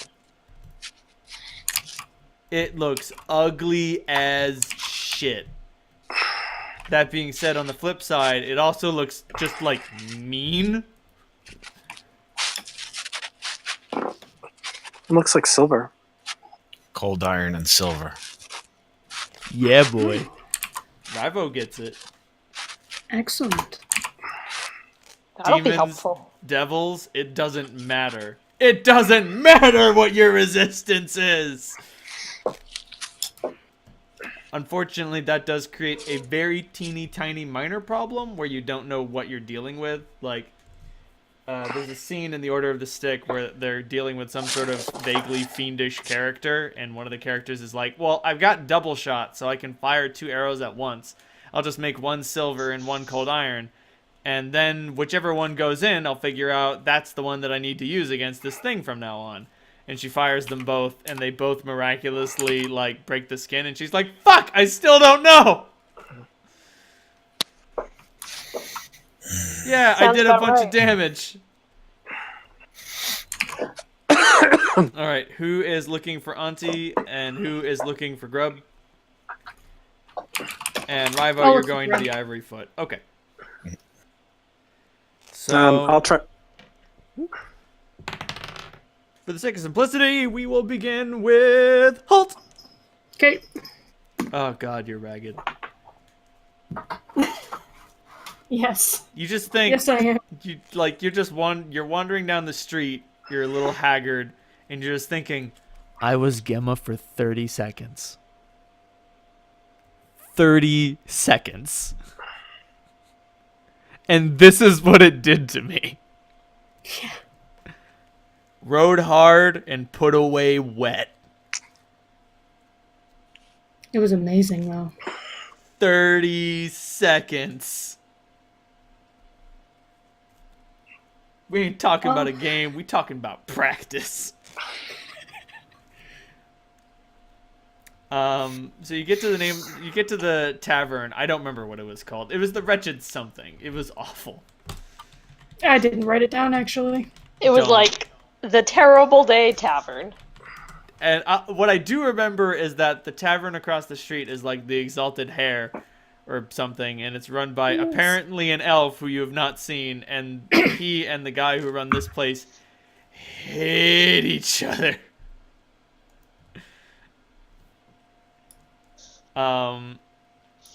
In any event, you go in. Oh, Jesus Christ. And I don't like it when you say that. like already there is just like debauchery on display.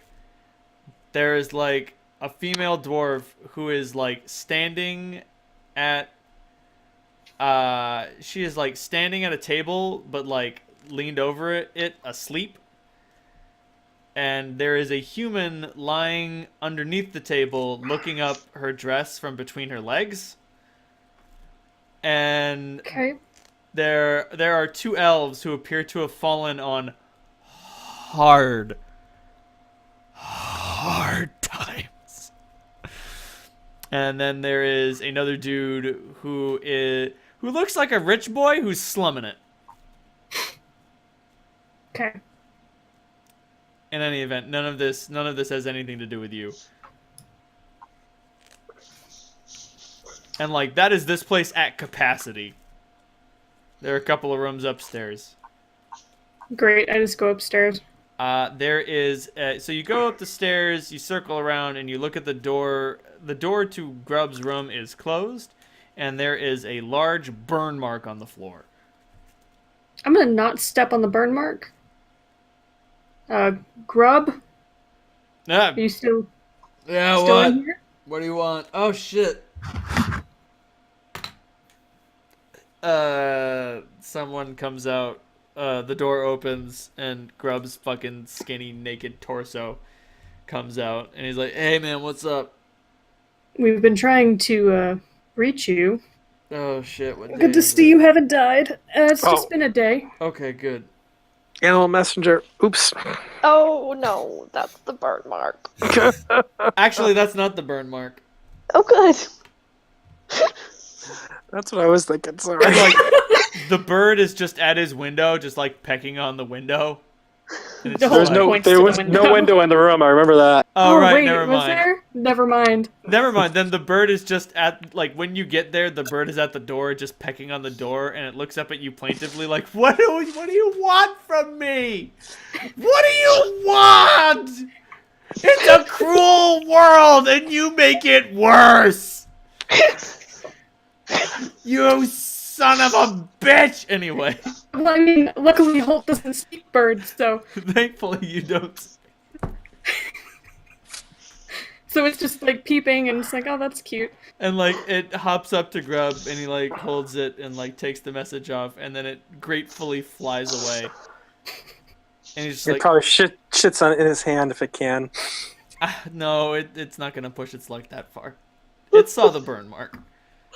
And he's like, yeah, no, someone tried to rob me yesterday, and my trap set off and fucking killed him, and then I had to drag him and hide him in the river.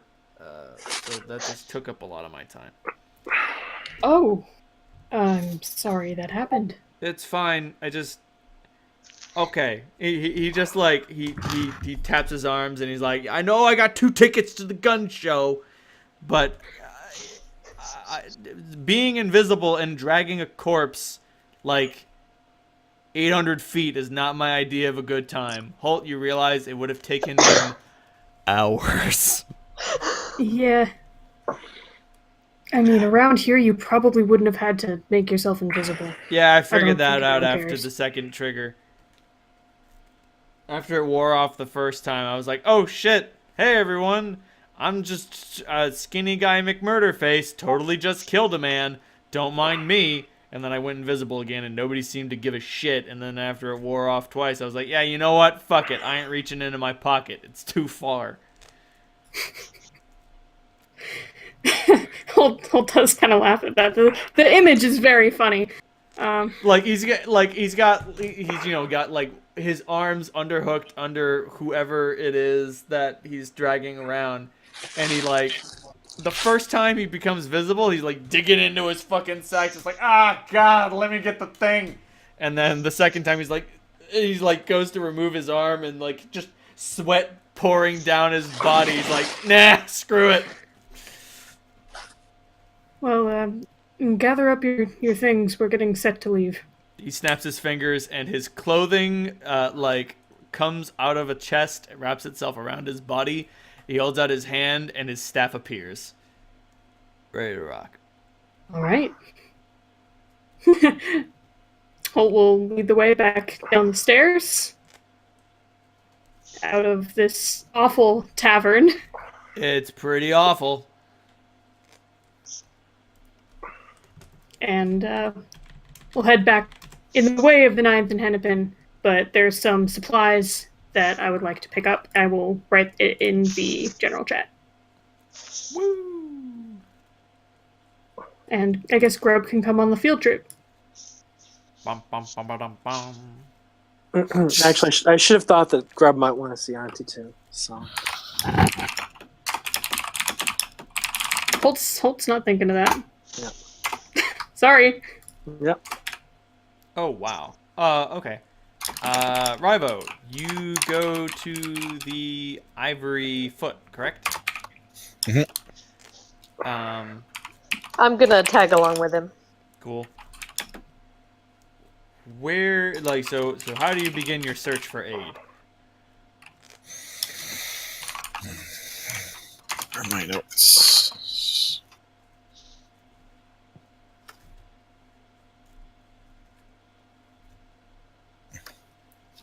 Did so much car research, I can't find my fucking notes on what the guy's name, what the leader's name was. Bertio.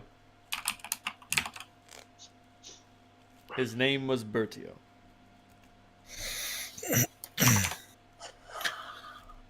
So we leave our weapons, we head on in, and if I don't see him, I'll ask a bouncer or a bartender if Bertio is in, or if I can go upstairs to the temple. Sounds good. They respond, yeah, he's not in, but you've been up before, and he vouched for you, so yeah, you can go up again if you want. Just, best behavior and all that. So as I'm going up the stairs, so is this is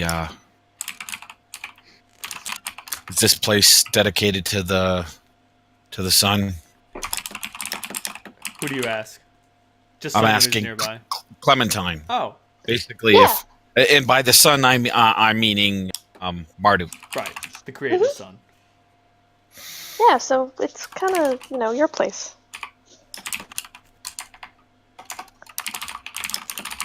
You do feel sort of certain dignity walking around here. It's sort of secondhand, like someone is proud of you, and so you're proud of yourself. But you know that you're only proud of yourself because they're proud of you.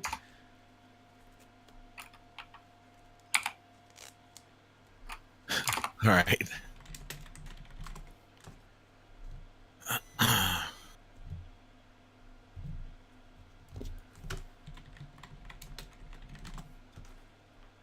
Corpse hammer? Sorry.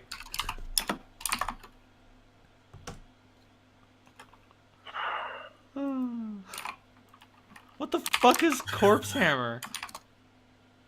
I don't know what I'll say to these men, but I think we should just tell them the truth. I'm sure that they'll understand our need to get into the graveyard and stop the things that are in there.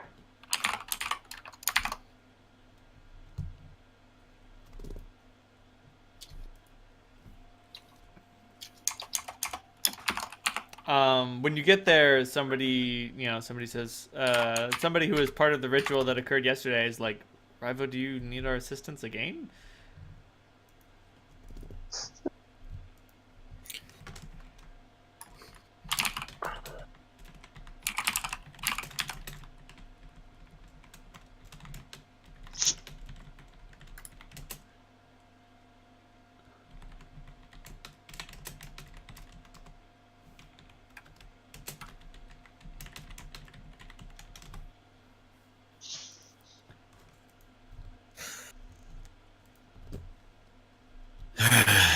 aye, we do. Not for an arm this time. Some kind of jazz hands.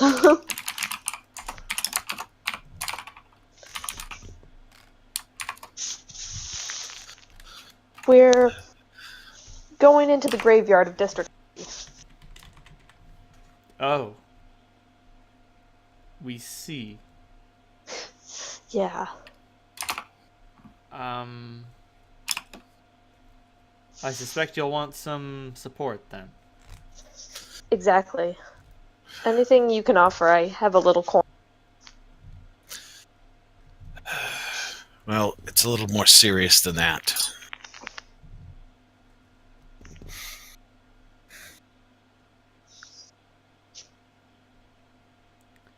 What do you mean exactly?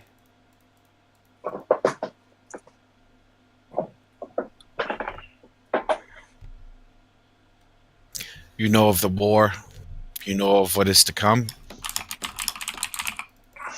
Can't say that we do. I didn't explain any of that stuff to Berto, right? I don't Berto? think you did explain any of it to Bertio.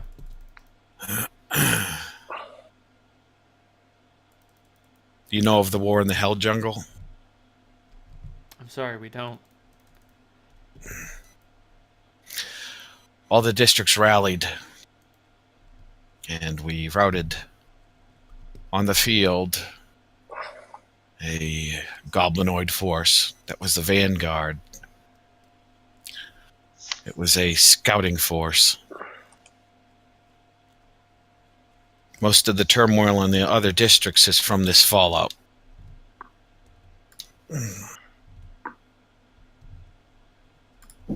We have been tasked, well, with many things. But the foremost among them is to gather the keys and to pray to Monarch's father for help. Like they like all the priests sort of start like coming over, like the young and the old, and they're just looking at you, and they look to each other and they're like, all right, what do you need? Like like on the one hand they sort of like they're incredulous at first, but they recognize that you would have no reason to lie and you have every reason to be telling the truth, and they have no reason to disbelieve you, and you know they succeed on their sense motive rolls and you succeed on your diplomacy roll that you don't need to make because you're telling the truth, and they're like, all right, what do you need?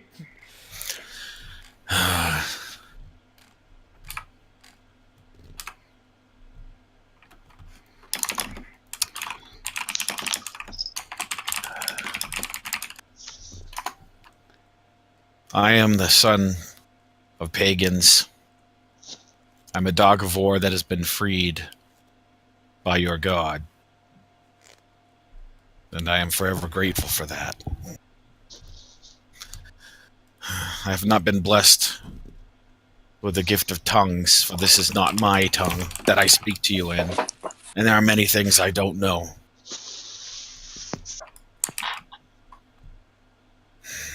I don't even know what I am asking for other than you are forced for the light, and the light is all that stands. Do you know of the Dragon Emperor, or someone who calls himself that? We don't.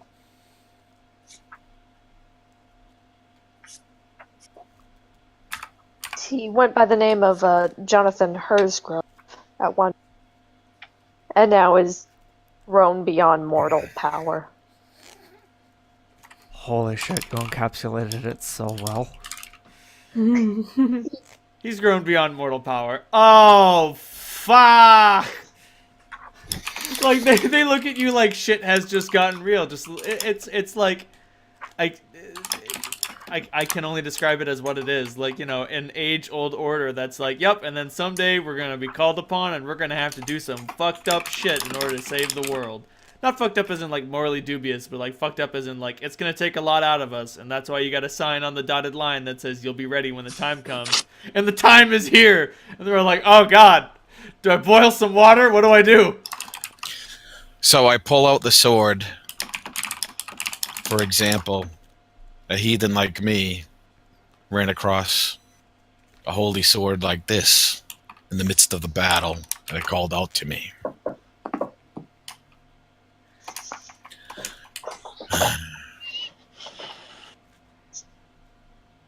I don't know what is to come. I just know that if we are to save these people who can't save themselves, we all need to act with haste and with as much force as we can to prevent this from happening. And I thought, well, Bertio is a master. He has honor. And at a time when I needed guidance, he was there. And you've also helped Clem. And I feel affinity for this place. So we came bearing the truth.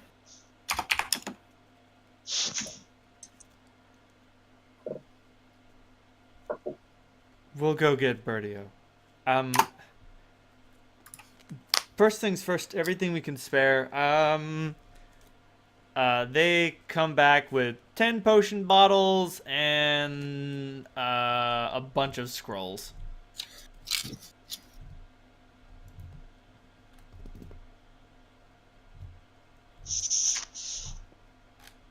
Can I check those out? See what it is. You may. Some of the potions are bless weapon. Cool. I'm sorry, even more potions. They come back with like a gigantic like doctor's bag with like 20 potions in it. 5 of them are cure moderates, 5 of them are cure serious, 5 of them are holy water, and the other 5 are bless weapon. Bless weapon makes it so your weapons bypass the DR of evil creatures, bar none. You can attack incorporeal creatures, end of sentence. The weapon becomes good aligned. So if that also bypasses DR, that helps. And you automatically confirm critical hits against evil opponents. And you may critical hit those otherwise immune to critical hits. If they're evil. Woohoo! I'm gonna point all of those out to Ravo and tell him what they are. And it lasts for 5 minutes. The blessed weapon oils last for 5 minutes. And you don't drink the potion, you pour it on the weapon you want to use. Okay. So that was. So what are the other 3? The other 3 types are 5 bottles of holy water, 5 bottles of cure serious wounds, and 5 bottles of cure moderate. And the cure mods are 2d8 plus 8, and the cure serious are 3d8 plus 12. Like, these are not like bargain bin health potions. These are like crafted with love and care health potions. Okay. And the scrolls? And the scrolls, well, there's a lot of them. There aren't a lot of, Is someone recording what? I'm writing them down now. Okay. Oh, cool. I'm trying to see if I can find, like, some sort of, like, destroy undead cleric spell or something. There should be, like, a harm undead thing. There's a protection from undead cleric scroll. I know. Sounds good to me. How long does detect undead last? Because if it only lasts, like, minutes. Okay. There are 2 scrolls of detect undead, which lasts for 1 minute per level if you're not concentrating. 3 scrolls of protection from evil. Okay.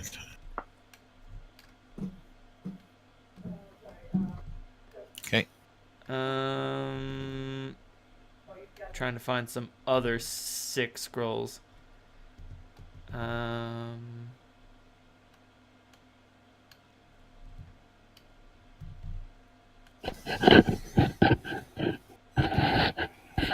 there's animate dead. I need destroy undead. The other one. Wreck undead. Is that a spell? Is that a spell that I can cast? Is animate dead reversible? No. You could use a scroll of animate dead to counter someone who was animating dead, which would be really fucking funny. But I doubt that. I think there's a spell called like Moonlight or Moonbeam or something like that, Reynolds. But what we really could use is Restoration. 2 scrolls of Death Ward. That's the good one.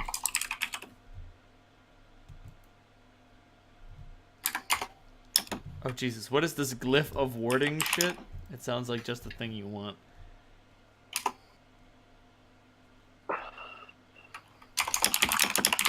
Oh, Jesus.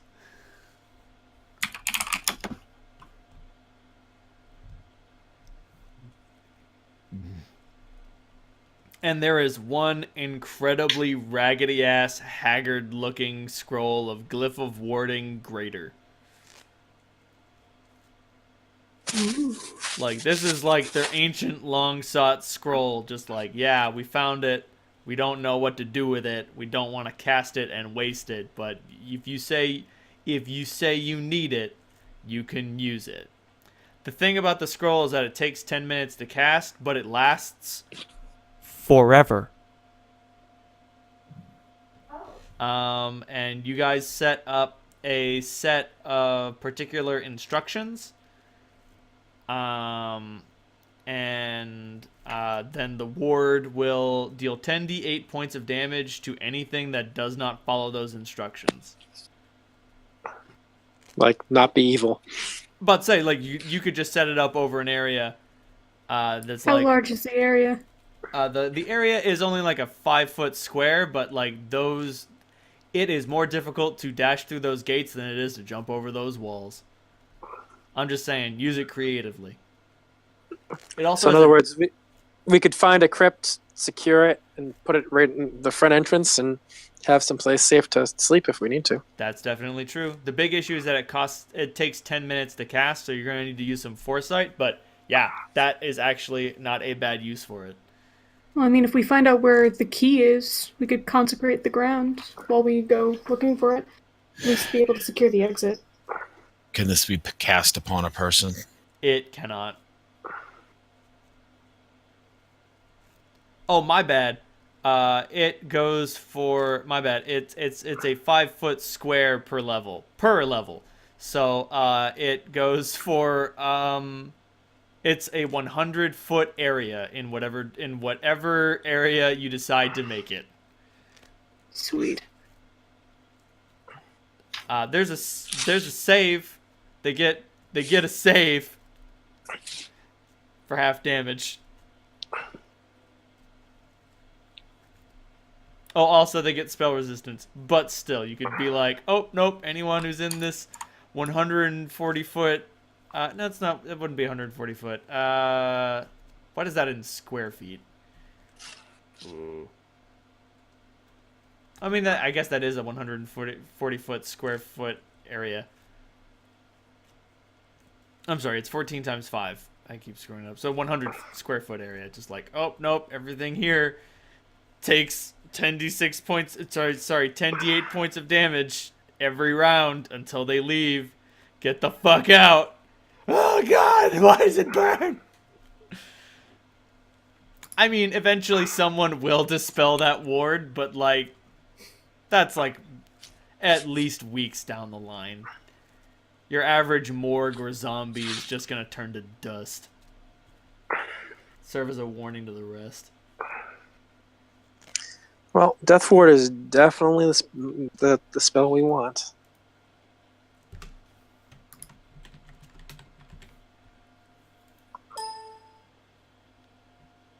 And then like another priest calls out and he's like, "Call Bertio. We need to make overtures to the Black Hand." And the rest of the priests look at him and there is an uproar. And he's like, "We need to make overtures to the Black Hand." Overtures. Nobody likes it, but they're gonna do it.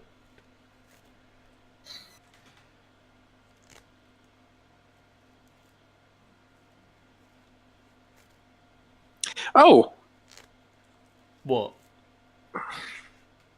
just noticing that Death Ward is actually a 5th level druid. Huh. That it is. Cool. Huh, the spell does not remove negative levels, but it does remove the penalties from negative levels. And you actually don't get any negative levels if you have the spell cast on. Important. Yep. Which means, considering Clementine's level, I'm going to say that she can use the Death Ward scrolls without needing to make a use magic device check.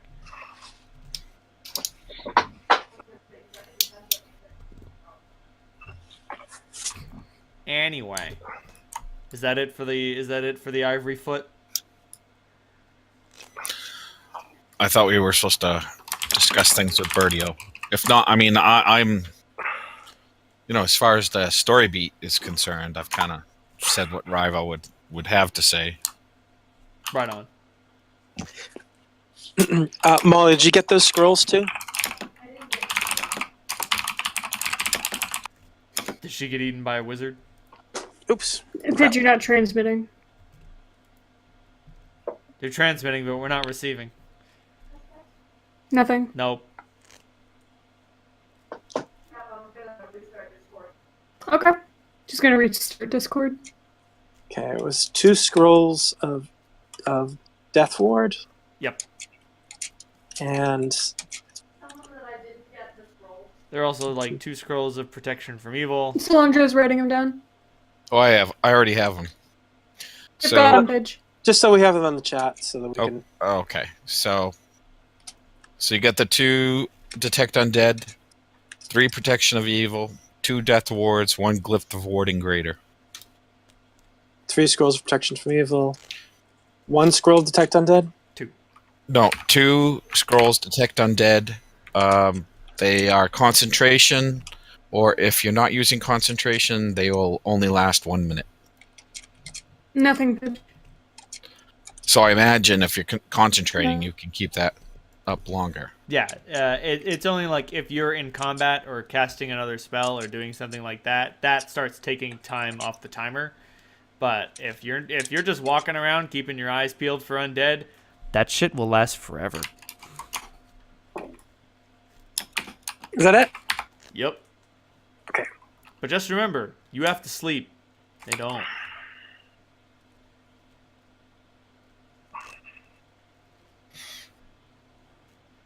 Well, that's the reason why we still need a paladin. What's a paladin? Sorry, dumb joke. Have any of you ever played the Ultima games? Long time ago, I think. You mean like the Avatar? Yeah.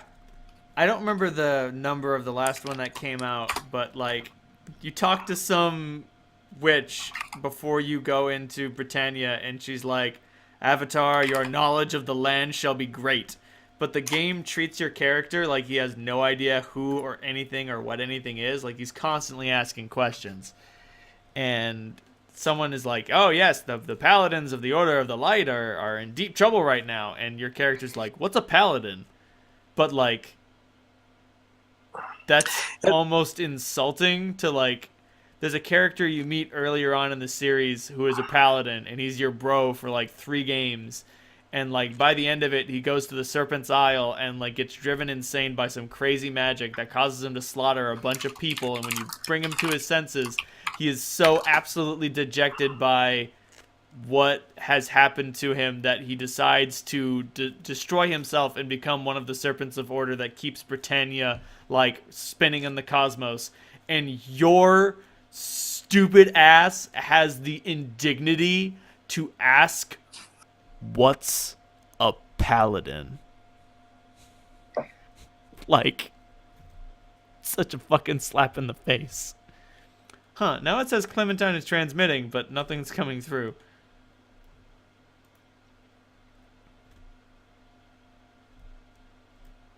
Microphone settings to push to talk, maybe? Sometimes my Discord gets fucky like that.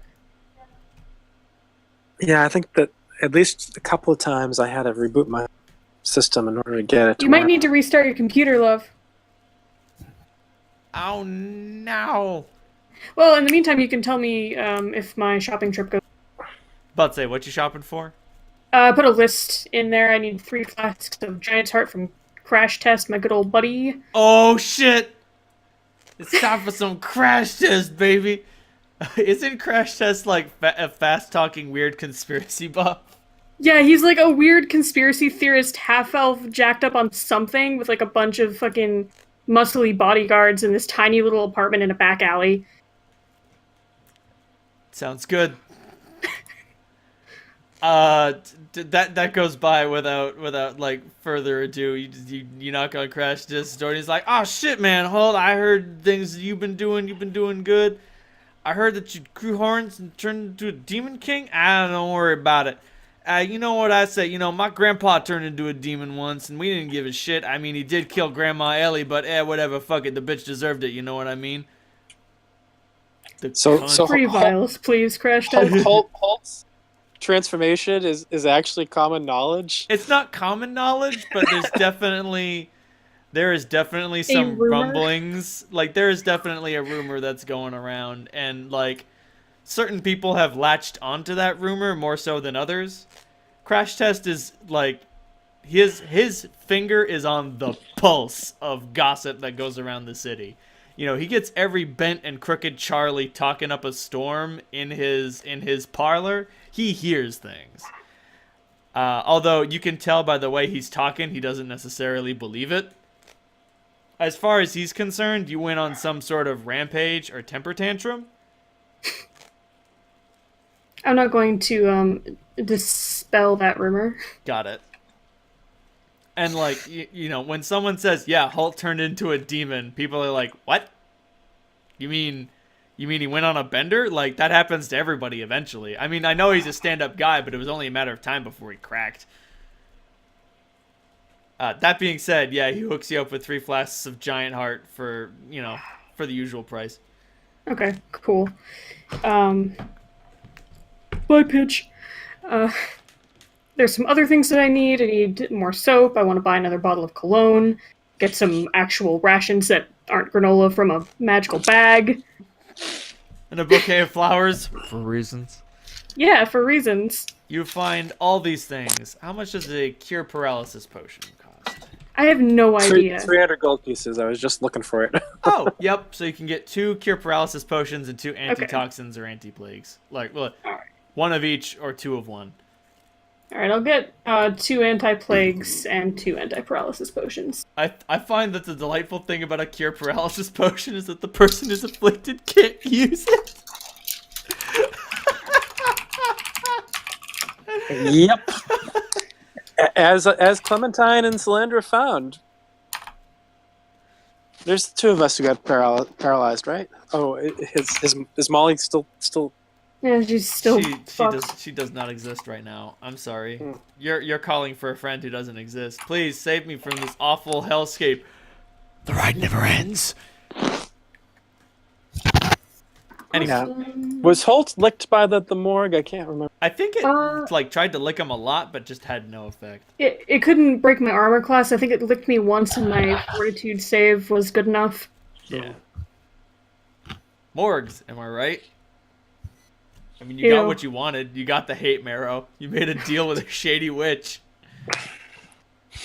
I just remember Solandra, like, there were 2 of them, and Solandra did this incredibly awesome attack on the first one that like devastated it, and then within like a second she was paralyzed by the other one. Right. Mm-hmm. Right. So Holt got grabbed by the one that was secretly hiding under the ground.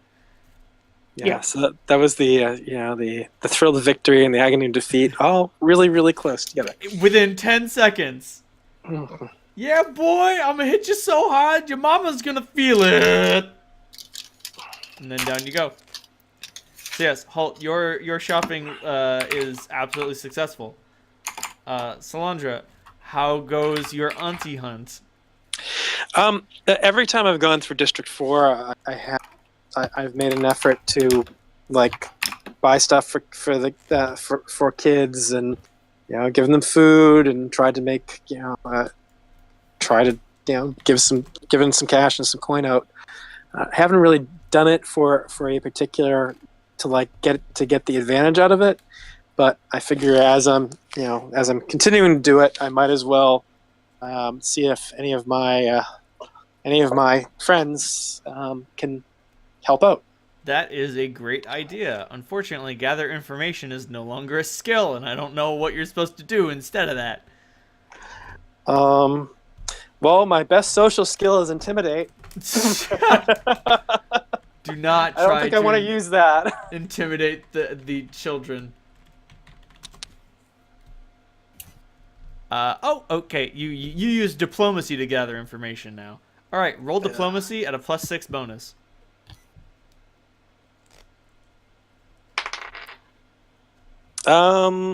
That's an even 20. Oh, yeah. So you ask some kids, and eventually one of them says, "You mean like my aunt or my auntie?" Well, she's everybody's auntie. That'd be the one then. All right, follow me. I can hear you, I think. Yes. Oh no, Yay. I'm only hearing you over Cap's mic. Whoops. No, I don't have my headphones, so I'm echo. Oh. Oh, Molly's gone ethereal.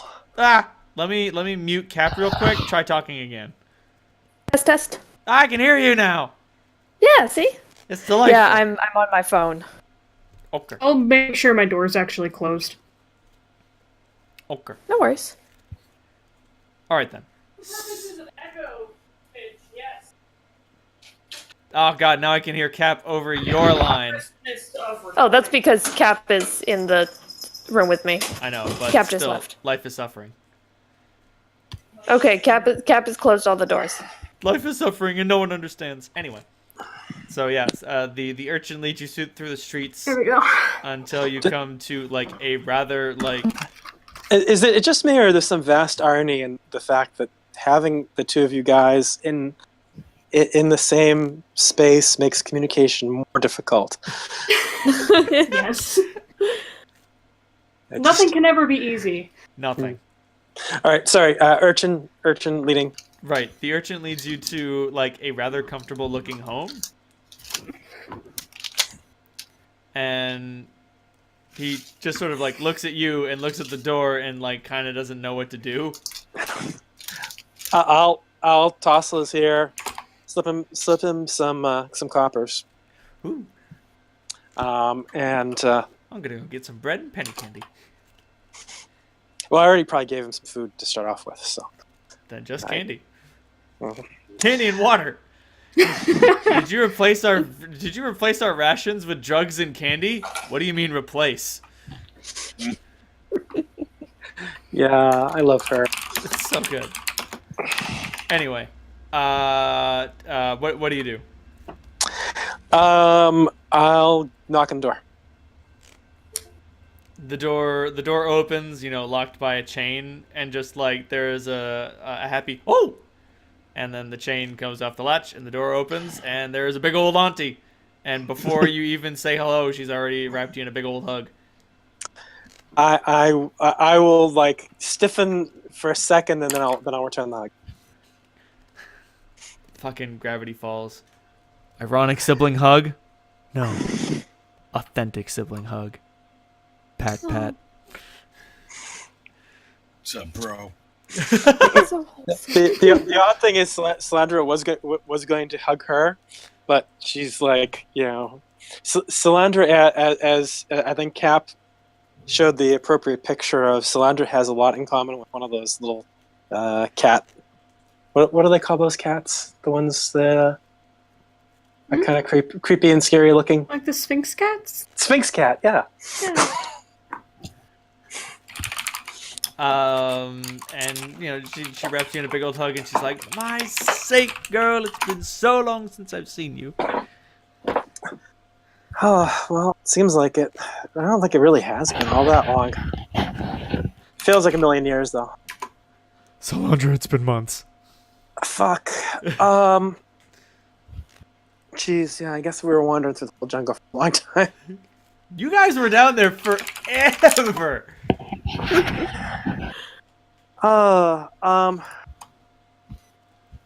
Hey, you have any smoke?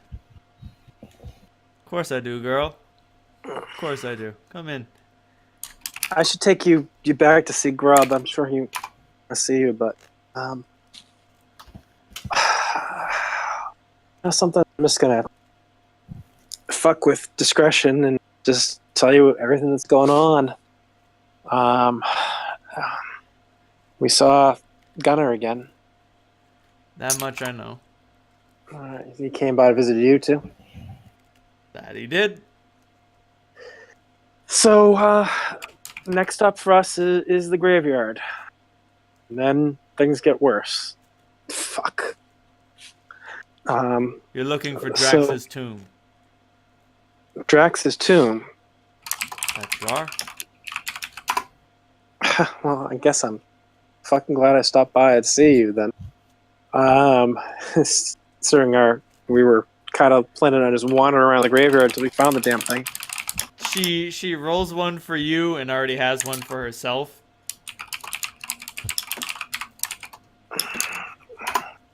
So do you know where it is?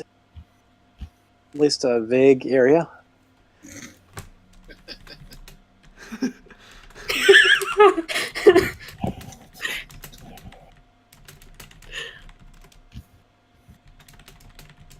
Mm-hmm.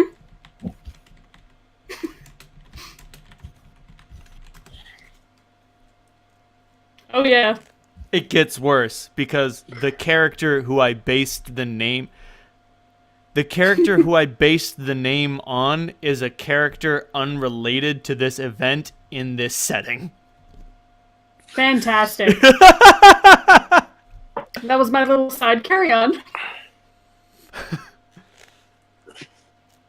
Anyway, what did you ask, Solandra, before I went up my own asshole and promptly died?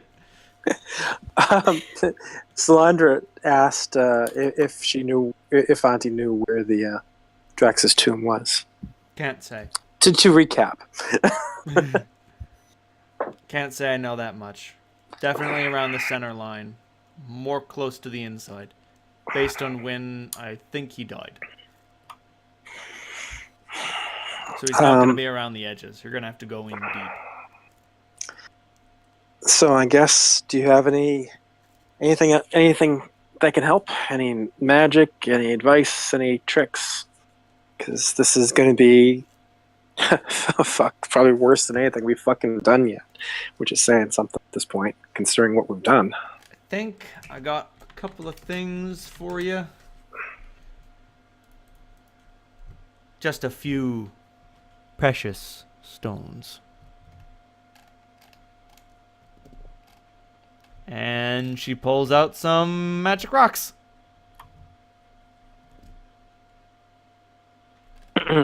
All right, can I identify these? You may.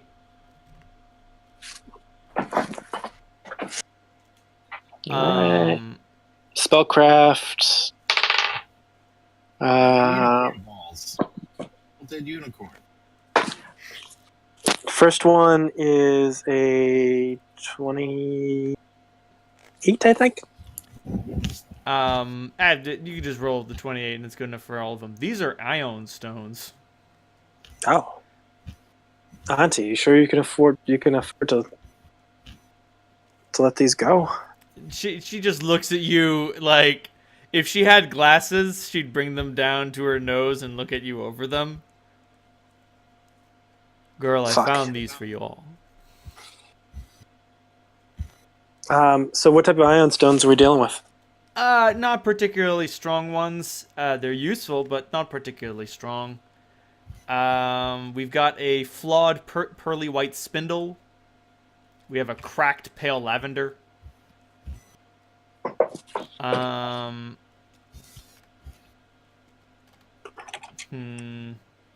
Ooh. Oh wow, a tourmaline sphere. And a Is that right? what was that? Am I typing in the correct stuff? Yes. And a dusty rose prism.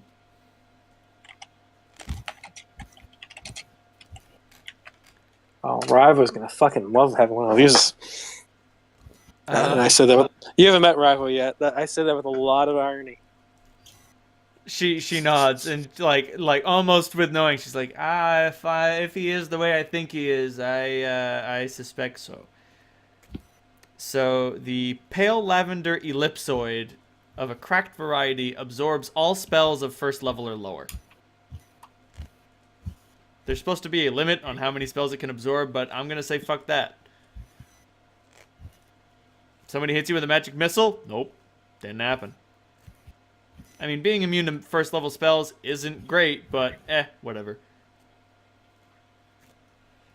The pearly white spindle of the flawed variety allows the user to regenerate 4 hit points every hour. It's not great, but it means you always have a source of healing.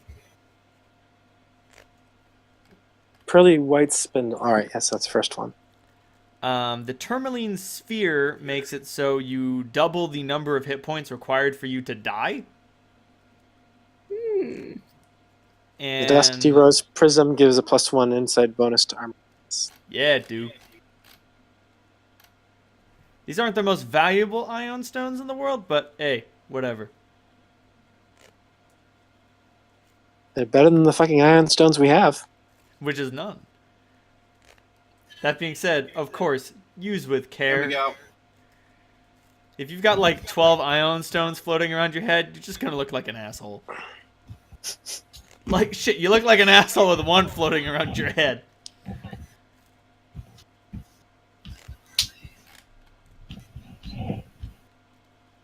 Of course, ion stones can be destroyed. Thankfully, you have an artificer who would be able to quickly and easily repair them.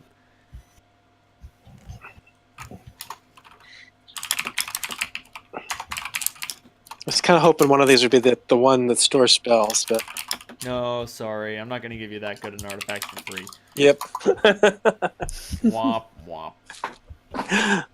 No, these are. Thanks, Auntie. These are really wonderful.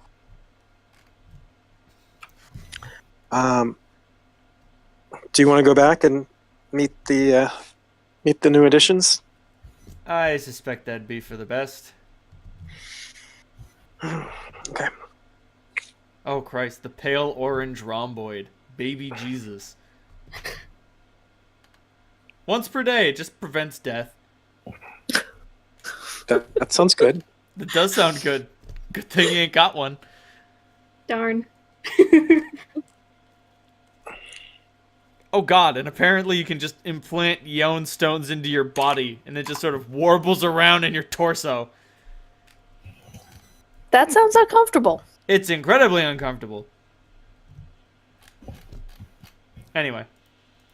I can swallow it. No, you can't swallow it. It has to be implanted.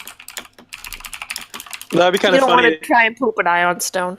I was just visualizing the ion stone sort of just traveling up and down the digestive tract. Ah! Cowabunga. The worst tummy ache. An ongoing colonoscopy.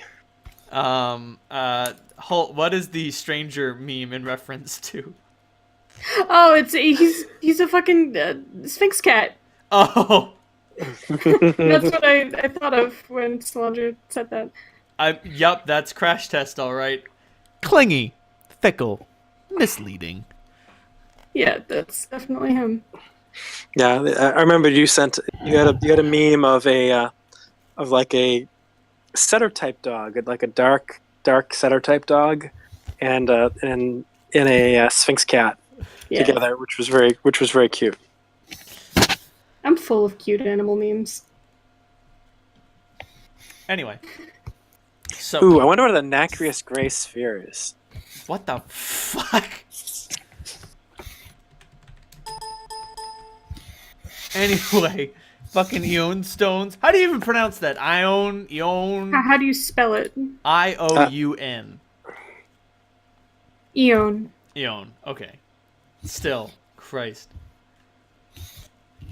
I own your soul. Ah!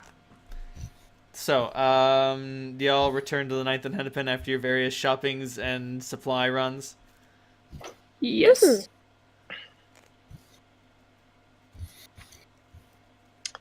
So I'm bringing Auntie back. With a bunch of magic rocks. She can't help Auntie, but like... Auntie, is it safe for you to be seen with us? I mean, is this gonna make things worse for you? She scoffs. She can't help but like offer advice to people in the street, and like it's pretty obvious that she's got the run of her neighborhood. Like, you know, everybody comes to Auntie for advice. You go down to Auntie's, you show up with a couple of silver pieces, she gives you a smoke, a hot toddy, and some advice, and you'd best goddamn take your medicine. I love her. Me too. Do you ever want to go back to District 2? I fear not, my girl. Well, As nice as it was to live there, I do believe that I've grown weary of it. yeah. I heard, you probably heard too, the mayor's done a power play finally. Does this mean we can kill him? I suspect you can. Awesome. Best news I've heard all day. Oh, man, I've wanted to kill that guy for a decade. That being said, if you do that, shit, what was the name of the bandit lord? It started with a K. Started with a K. Kendrick? Kendrick. Kendrick. That being said, I suspect if you do, Kendrick's gonna take over then. And then if you do him over, Tori's gonna take his place. And then if you do him over, Stark's gonna take his place. And then if you do him over, I don't even know who's gonna take his place. Stark doesn't have a after that. fucking tongue. Stark is an idiot. He's gonna try to. He'll try to grab the throne if it's that close. Can't we just be an independent cooperative? It's like... You could, but that's gonna take some time in doing. Hearts and mind and all that. Fucking... We're small enough that...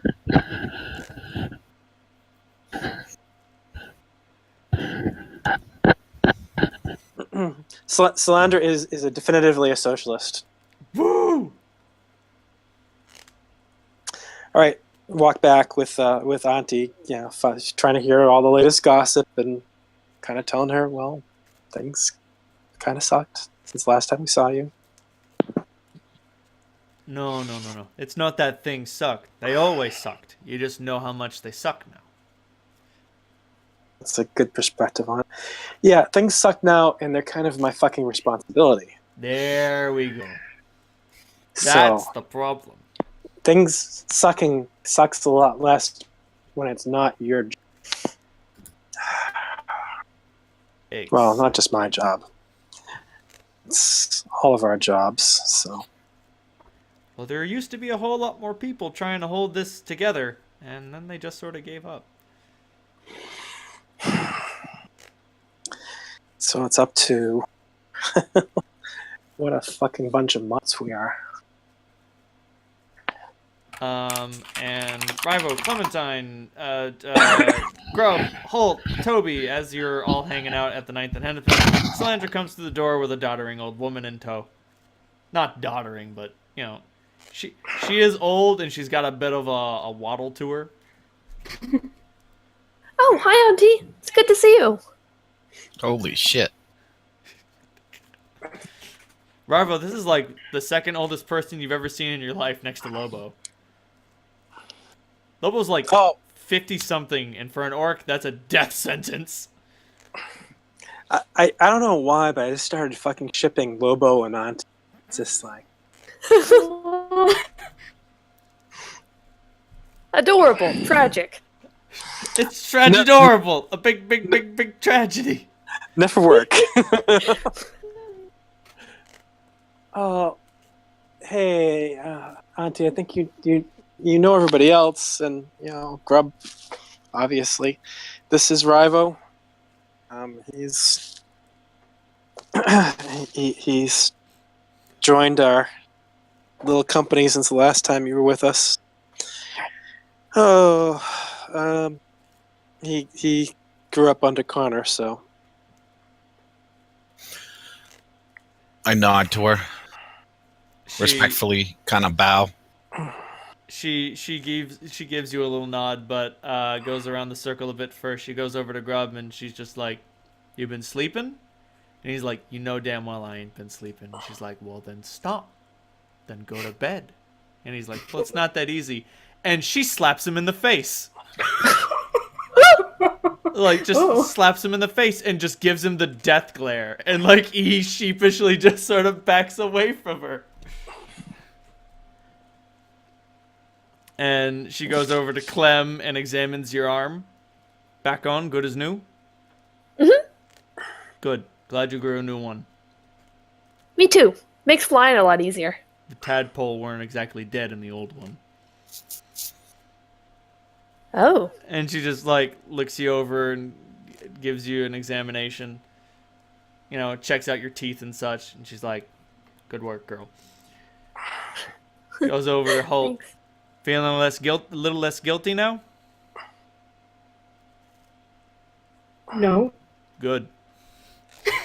At least I'm honest. You get good. If you hadn't have been honest, think about what happened. Yeah, like seeing Grub get slapped in the face. Like, do you want to get rethought his slapped by an answer. old lady? What you gonna do? You gonna hit her back? You'd best No. not. I'm gonna take it like a man. And she goes over to you, Rivo, and says, "Now then, the dog's been domesticated. 'Bout time. How you feeling, boy?" Ready. Good. You're gonna need to be.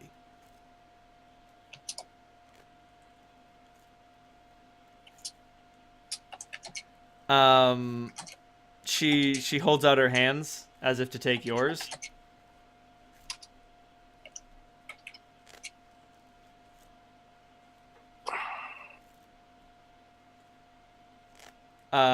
Rivo, do you give her your hands?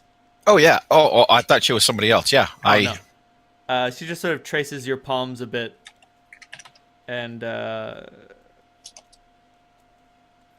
comes in close and just whispers, No matter which path you choose, none of us will think any less of you, okay?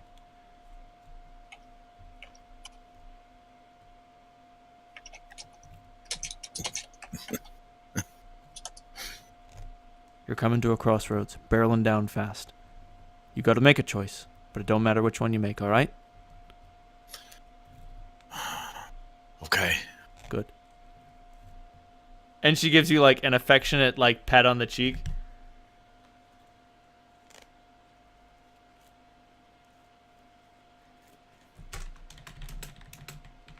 I give her a big wet French.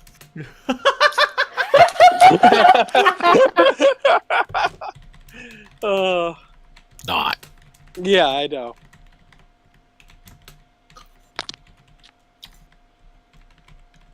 We can't have Rival losing his strength of 10. Rivo actually cannot think of the last time. He can't think of the last maternal person in his life who spoke to him like that. So It's been a long ass time, and Auntie is everyone's auntie. Right then, we're done with the greetings. Is there anything else to be done? For I fear that you're all a bit too busy for a social visit.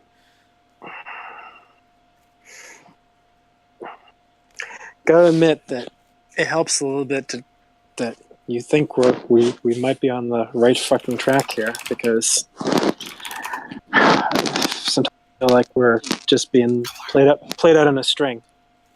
That's the thing, though. Y'all do your research. Each of you alone is unable to get the full picture. Together, you're not there yet, but you're seeing more of it. And you're close enough to the right decision to be able to keep going. And that's all that matters. You'll never get the full picture. It's impossible. You ain't I'm got seeing enough. eyes. I'm seeing enough of the picture now that I'm getting a sense of how much we've been fucking manipulated. And we don't have a whole lot of fucking choice but to do what we're doing, but man, it sucks. And I hope someday you can accept my apology for having a hand in it. I know. But someone had to step up. And sometimes in order for you all to step up, you don't got to. Everyone else just got to step back. So we held down your feet, bolted them to the floor. Dump this all on you. Anyway.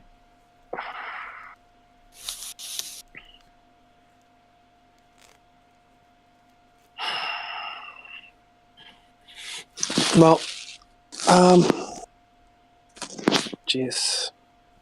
If you're going to be living here, then once we have some cash together, I want to give you some.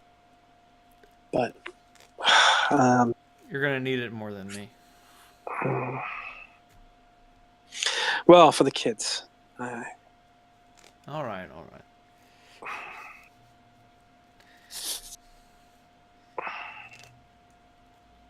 Is it time to pass around the hat? Yeah. Do it. Who tosses what into the hat? 10 gold pieces. Woo! Same. Well, I'm giving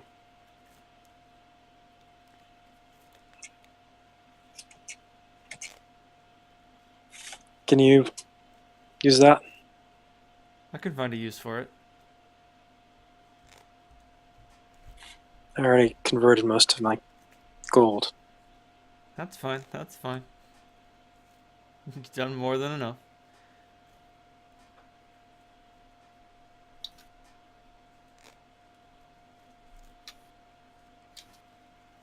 Grub tosses in 10 gold pieces. I have to remember to mark off that 50. Once my fucking Hero Lab works. I don't think I'm gonna need it. I suspect that'd be chump change to you, right?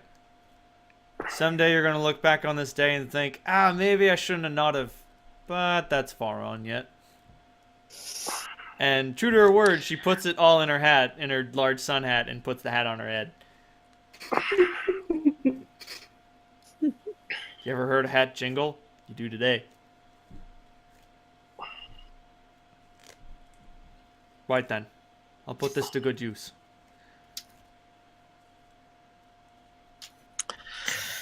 I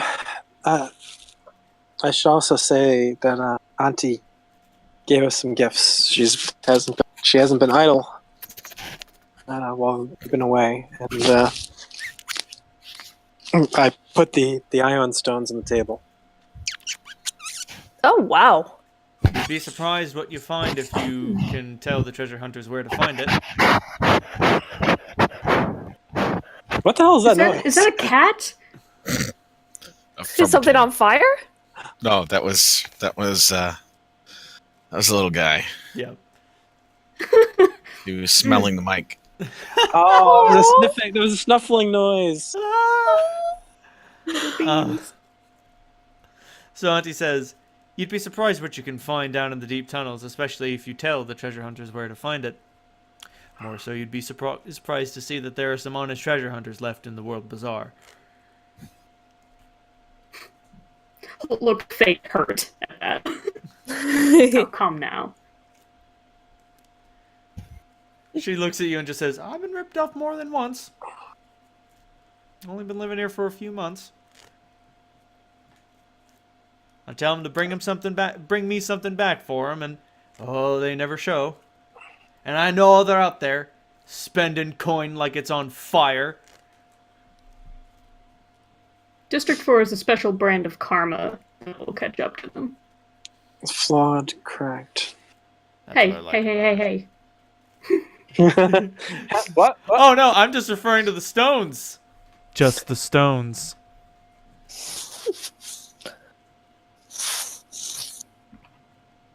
Curly spindle.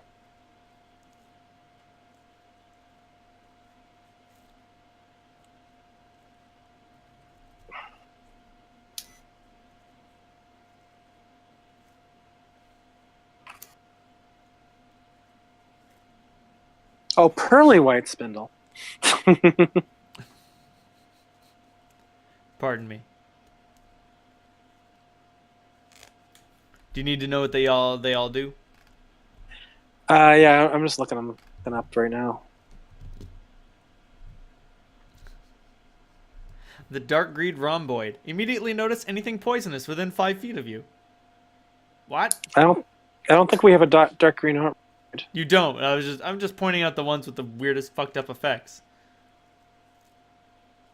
Oh, and the dull gray stones, which have no effect, but they swirl around your head.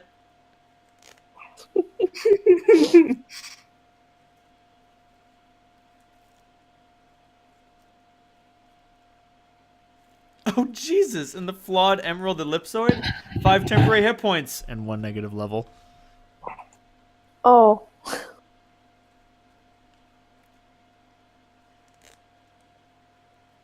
Oh, immunity to poison, but a -4 penalty against curses and diseases. Cracked pale lavender.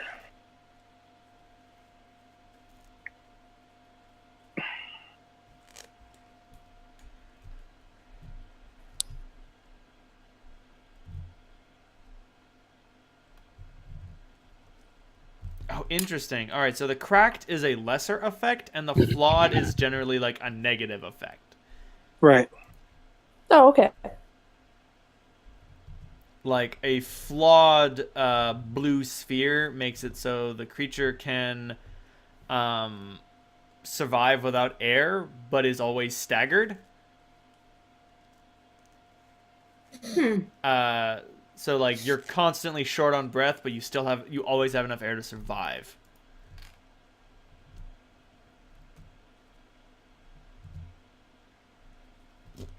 Ooh, magenta prism. Some of the flawed ones aren't necessarily bad, but some of the flawed ones are like, it's good, but it also fucks you up. Like +2 enhancement bonus to intelligence, -2 penalty to constitution. But you've made the cracked this one a little better, right? Yeah, I So made it it so doesn't- that it never runs out of spell levels to absorb. Like, as far as I'm concerned, giving someone immunity to level 1 spells is like, whatever. It means you can't get magic missiled by a school of wizard graduates. Did I ever tell you about that story? No. A fighter and a rogue decided to bust up wizard graduation, and like 100 graduating wizards were like, "Oh man, I'm so glad that we're graduating," and they're like, "Oh, We're gonna sneak into the wizard tower and we're gonna steal a bunch of cool shit while they're all fucking doing the graduation ceremony." So the rogue goes into the thing and starts stealing everything, right? And the monk and the fighter are like, "Oh man, let's just kill a bunch of wizards and cause a bunch of bedlam." And the first thing that happened is that they killed 2 of the graduating wizards, and the headmaster was like pointed to the fighter and just said, "Kill him!" And they all launched a magic missile at the fighter, and he took 98 d4s plus 98 d4 plus 98 damage, and died immediately. And then the monk was like, "Oh my god!" Like they just pelted the fighter's body with magic baseballs until he died. And then he tried to run away, and then the Archmage was like, "Nah, fucking kill him too." And they all get 2 level 1 spells, and they all just pumped him full of magic missiles until he died. And then he took 98 d4 plus 98 points of damage.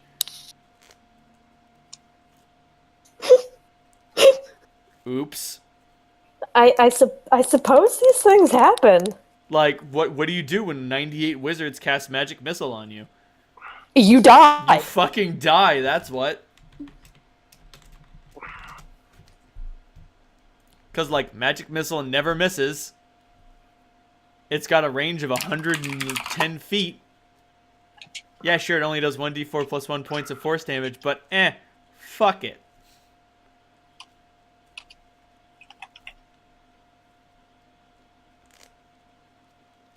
All right. Not the. Sorry, I could have done better. No, I got it. It's good.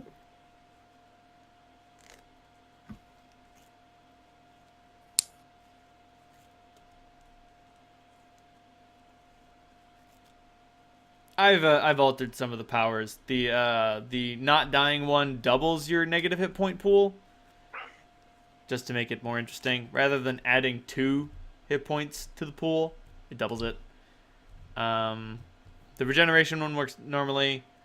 The spell absorbing one works like indefinitely. And the +1 insight bonus to AC, that one's normal. Who wants which one? And I mean, like, someone can double up if somebody doesn't want one. Let's see.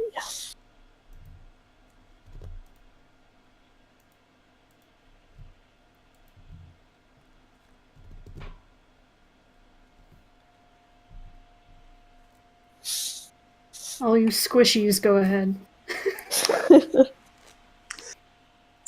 Well, of them, the pearly white spindle probably has the most appeal to me because I don't healing. Any of them is fine. Well, we don't have to pick right now. You can also share them. It's true. There's no attunement here, right? So Nope. Like, you pick them up, put them around your head, and then boom, you get the effect. okay.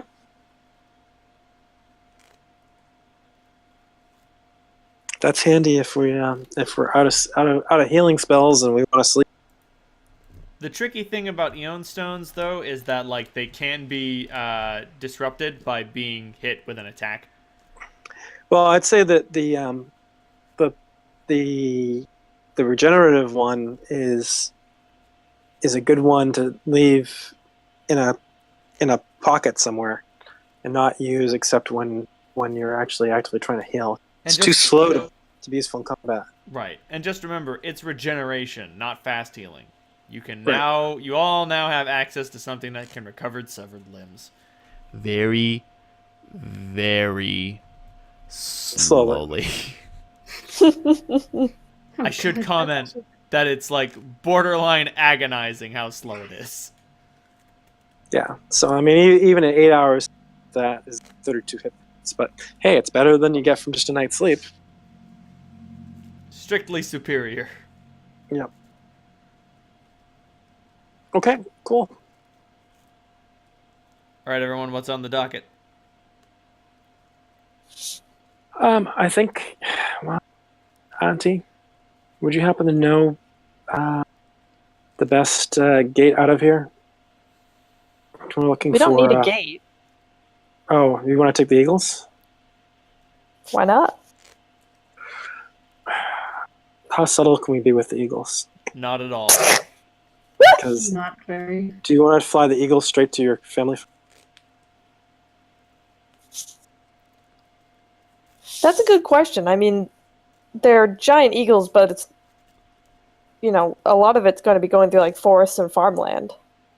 Actually- I'm talking Lord of the Rings. Like, giant eagles attract attention, no matter what. Okay. When can you pass through trees and do stuff like that? Now actually, I think it's a 6th level spell. What's it called? Tree path or something? Something Tree like that. stride. That's it. Tree stride, yep. Yeah. Unfortunately, it only works on you. That being I was said, saying, I don't think I can bring a friend. that being said, holy shit, it works on you. Like, you can go across the world. You can go so far. It's Well, that's how we're stupid. going to recover. How we can recover the key from the jungle. Right now, I mean, at least until I can teleport the I'm about to say, did you guys leave it there? I thought that you just took it with you and put it in Rivo's portable hole.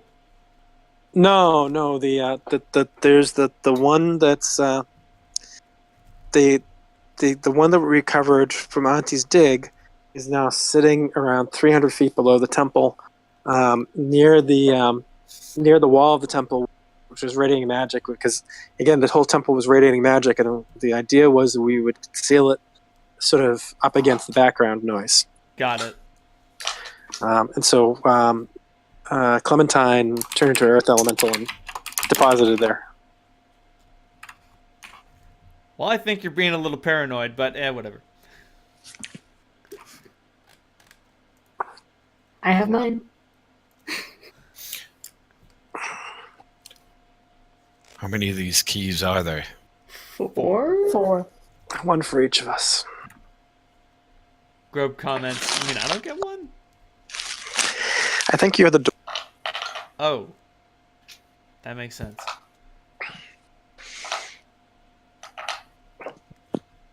That's good considering I just fucking made it up, but yeah, probably. I think you're the door. Oh, that makes sense. I just made that up. Well, it makes sense. So, do we have 3 of them, or We have 2. we have 2? Okay. So we're gonna go find the fucking impossibly horrible one, and then we're gonna go to the one that's much worse. Oh, the other one's on top of the Yep. city on top. Yep. So this is the last. All right. Yeah, the one where they think we're recycling material.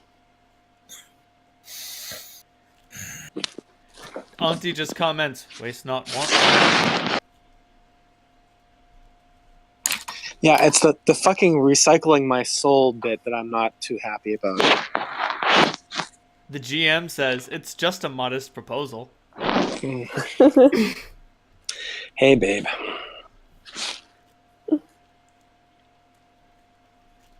Oh. So do you know where the Holy Guard outposts still are? Royal Guard. Royal Guard. I thought it was the Holy Guard. No? Well, there's the Holy Guard, and she comments, well, there's the Holy Guard, there's the Royal Guard, and then there are the Marauders. It's And then there's the complicated. Chosen. Fucking avoid the Marauders and the Chosen. Right. So if there's like a way we can, actually, never mind. We're gonna fly. I'm reasonably certain that all the Royal Guard are dead, and you definitely don't want to fly over the graveyard. Don't.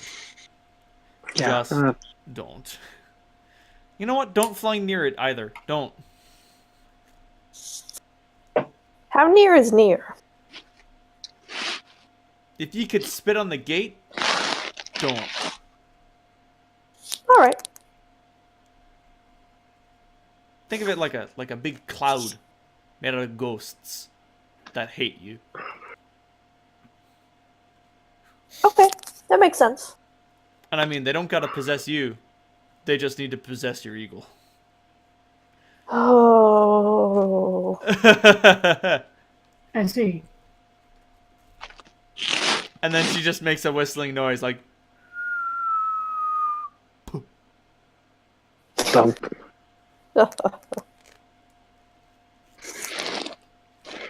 And that's why people go to you for advice. And I was, so I just had this visualization of Holt of looking at his featherfall ring nervously, remembering that he didn't really seem to like heights that much. He doesn't. I can't imagine why. Reasons.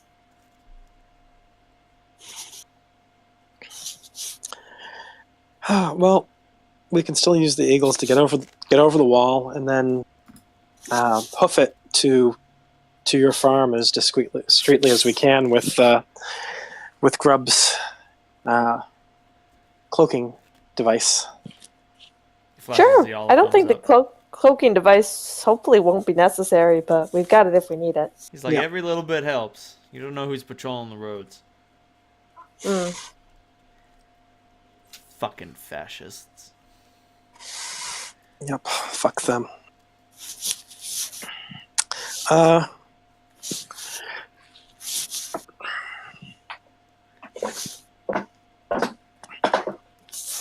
Well, shall we? Yep. Before Hey, do you go- Oh, I was going to ask, Clementine, do you have? I've heard of a. Let me actually see. Knowing what druids can do, would that be Arcana or would that be religion? That'd be nature. Nature, okay. All right, maybe it's got 18. I was wondering if I had heard about Pass Without a Trace spell, You are familiar with it. because that would be handy. Do you know Pass Without a Trace? 1 sec, looking it up.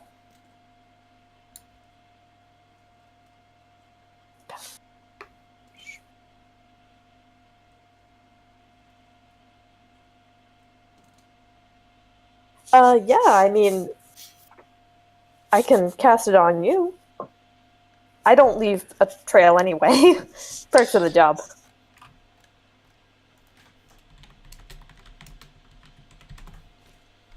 I mean, the thing is, like, you do, but Mother Nature covers up for you. It's one Yeah, creature actually- per level touch, so you can do it to the entire party. It might be handy.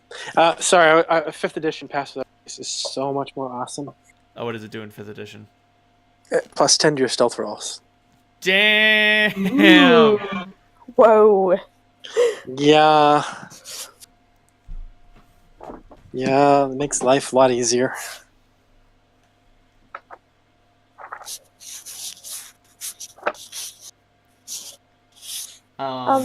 Before y'all head out, Auntie just says, Rivo, would you give me a walk home, please? All right. I'm all kitted up. I leave the medical bag back with him. I'll only borrow him for a little while.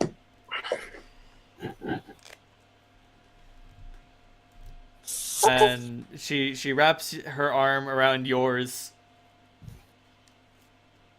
and sort of takes your hand as you escort her back to her home. Actually, before they leave, I kind of hesitantly walk over to her and then take the plunge and give her a hug. Stay safe, old lady. I always do. You too, young girl. I'm not that fucking young. If you die, I'll never forgive myself. I probably won't fucking care at that point, so don't worry. Consigned to the dark void of nihilistic energy. Yeah, or repurposed into somebody's fucking magic item, the case may be. Don't worry about it. So, Rivo, you take her home. Is there any little chat while you're with her?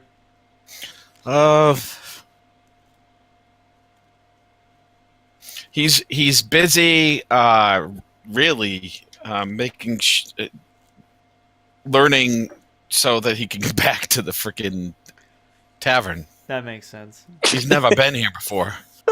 And so he's, it's kind of obvious that he's nervous and trying to figure out how he's going to get back. And at the same time, making sure nobody bothers either one of them. Rivo lost in District 4. Will District 4 survive? Will District 4 survive?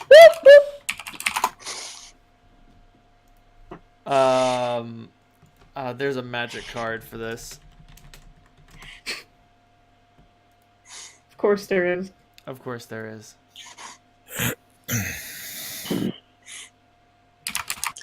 See, I think the funny thing that Rivo might notice in this one is that when he's with Auntie, it's like he's probably under kind of like an umbrella of goodwill. It is weird.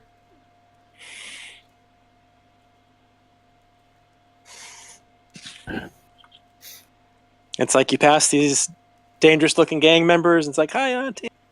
Yeah, like if things are a little bit more surly until you get to her neighborhood, and then all the street toughs are just waving, and like one of them comes up, and like Rivo, you're about ready to like knock him out, but you see the one look on his face, and she just like grips your arm tighter, and he's like, "Hey, Auntie, I gave my mom that medicine, and she got better." And she's like, "I told you." You talk back to me like that again, and I'll see if I might rescind the offer, young man. And he's just like, yeah, sorry, Auntie. And he's like, don't apologize to me. You go apologize to your mother. Oh. Like, she wields shame and disappointment as her most powerful weapons. It's super effective. It's super effective. Rivo is digging it. And she sees that you look a little bit lost, and she's like, if you can't find your way back, look for the little lass with the rook skull on the necklace. She'll take you back, okay? Did you say little ass, just out of curiosity? Rook's skull on a necklace. Little lass. Lass. That makes sense. More sense. I mean, like, hey, whatever. There's a magic donkey that wears a rook skull. Just ask him to take you where you want to go, and he does it. Fuck it. And when she takes you into the home, there's a little private conversation. Okay. What's the difficulty check, intelligence-wise, to memorize my way back? Just tell me what you get on the roll. It's unmodified 13. You're good. You're good. You memorize the lefts and rights. That makes things easier for you. Okay. And I'll head to the back channel.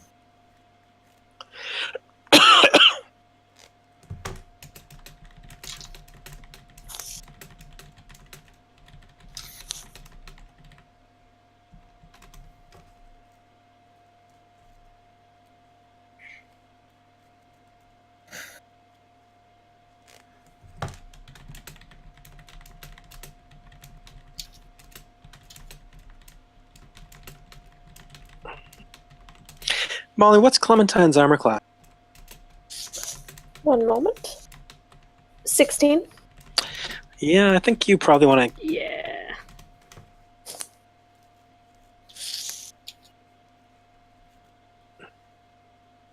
Though I have exceptionally good saves. You do Nice. have exceptionally good saves. That cloak, though. Yeah. Plus, I have a little additional save to magic because Dogo gave me some forbidden knowledge. Dogo gave you some forbidden knowledge and you paid for it. Yep. I did. You did.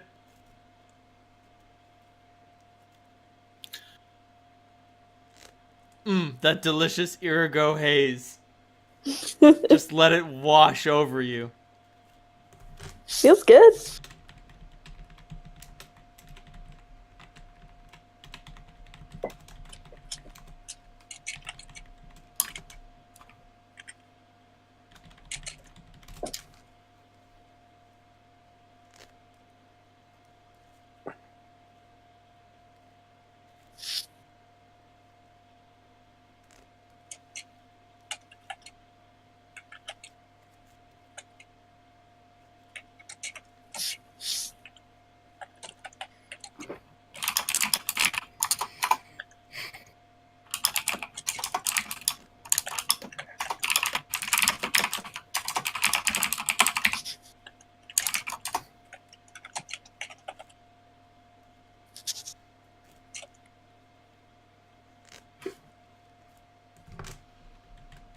Hulk's just going to pack everything that he purchased into his bag, except for a bouquet of flowers, which he'll leave on the reception desk in the Ninth and Hennepin. Aww. One of Kali's assistants is there. He'll just He tell knows them what to do. Like, he knows what to do. You know what to do. Everybody knows what's going on. It's an open secret. Okay, good. And because I love you guys and want you to be happy, here's the note that I was about to say, goes with the post flowers. the note. Post the note. Oh, you drew a picture of it? Yeah, because I am I'm a You are an sap. artist. Oh, I'm a romantic sap. oh, it's so cute.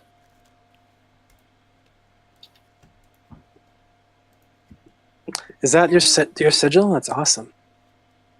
Yeah, it's a wax seal. I have a scrivener's kit, so I might as well fucking use it. I missed That's the so forgery cool. skill. Do you have a license to do that? Yes. I have it right here. This is a piece of paper that says you can do whatever you want.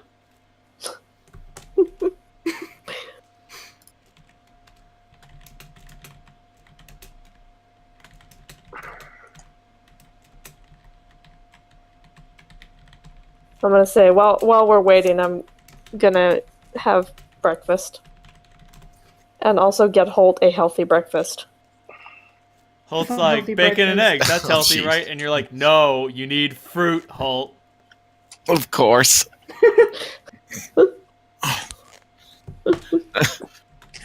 Alright, If fine. Clementine, You have to replenish your strength. You were busy. Alright. Feed me up.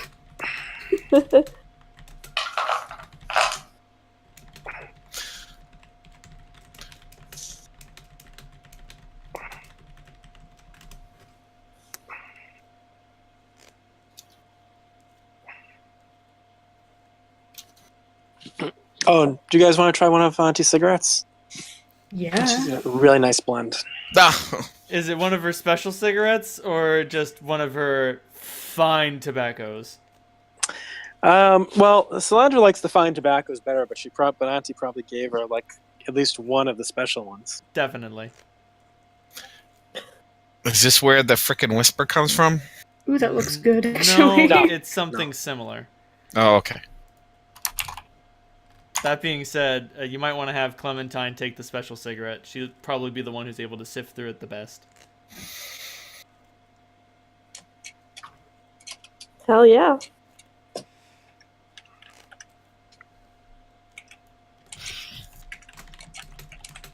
Normally he wouldn't like to eat the cooked tomatoes, but you give him a look and he'll just wolf them down. You do feel much Eat your better veg- after you've eaten. It's good.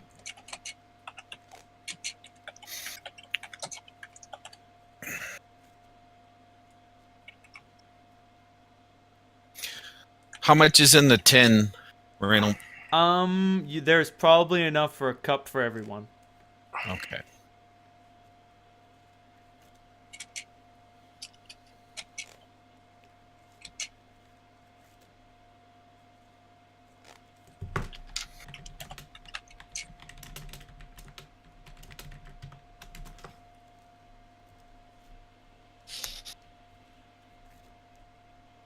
So, Clem, do you light up? Mm-hmm. This stuff is smokable insight.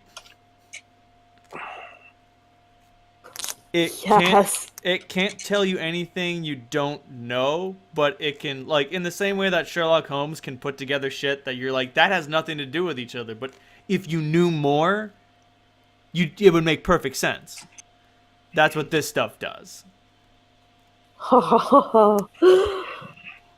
Like, if you thought about it hard enough and you looked at a map of the ruins, you'd be able to tell where the treasure was hidden just based on figuring out what things were. Like, it just helps you figure things out. I'm gonna think about the graveyard. Think about the graveyard. What you think about the graveyard? Thinking about the most logical placement for Drax's tomb. Ooh, well, ask Dogo for help. That's what the tobacco tells you. Ask Dogo for help. Ask a god of chaos to be logical. Just do it. Just do it.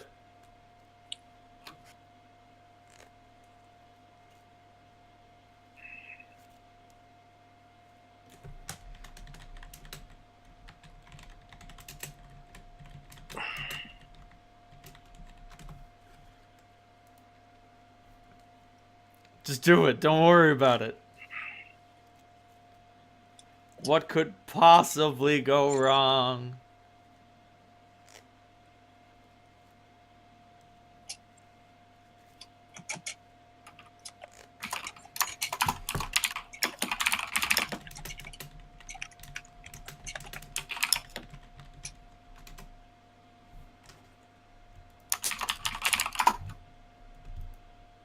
Knowledge history?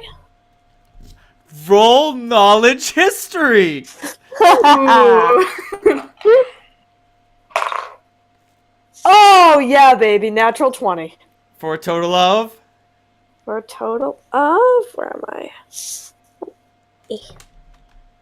No, scroll up, not down.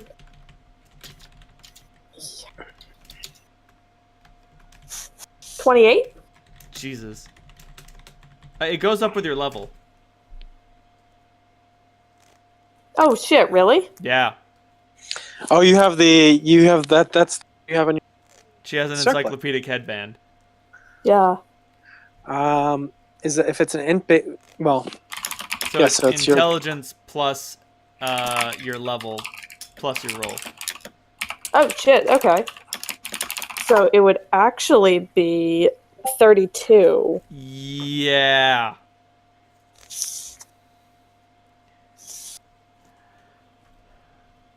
The first necromancer to rise from the graveyard and bring its true might to bear was felled and found over 500 years ago.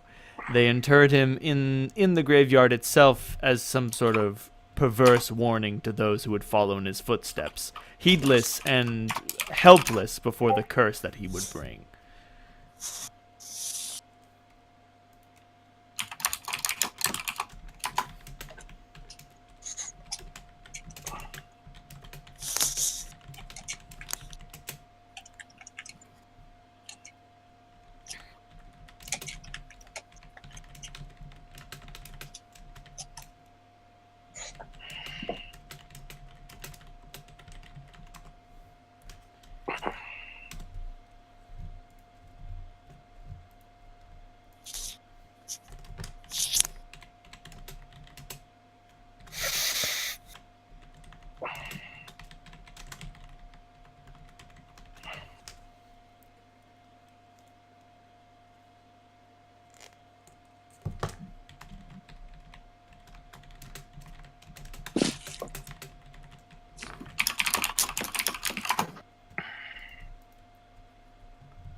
Any other questions? You got like 3 more.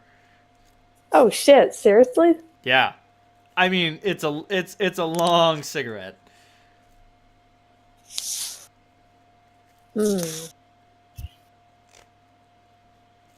And you gotta remember, Auntie smokes these like a fucking chimney. Well, I think I know the answer to Solandra's question. What How is is her Aunt- question exactly? Her question was, how does Auntie always know just what to say? I've got it. Got it. You don't even have to like you ask the cigarette that one and it's like and like it almost like gestures to itself. It's like, me? I do it. That being said, it can't give you information you don't already know. Like if you had asked it this morning, how do I get in touch with the people at the people who built the city? It would just point you back towards the peak without any actual knowledge. Mhm.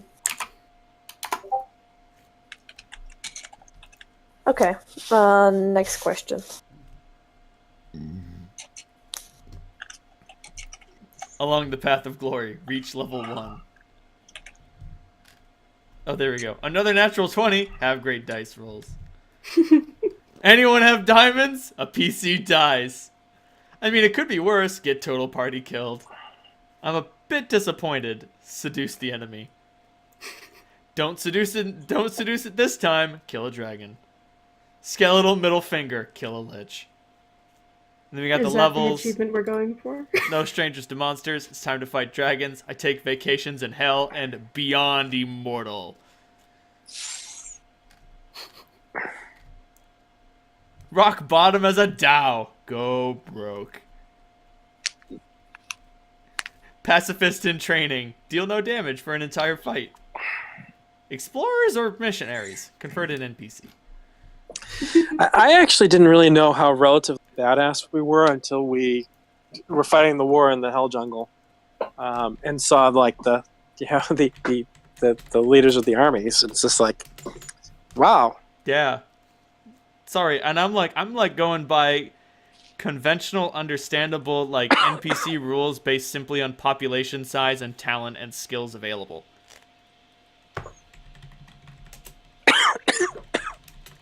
Don't die.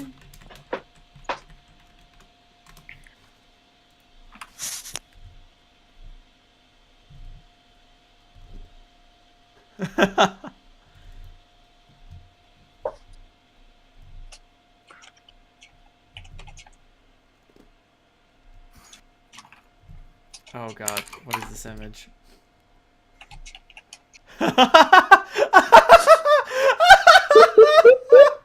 Oh, god damn it! Are we sharing with the class? I will post the link to everyone.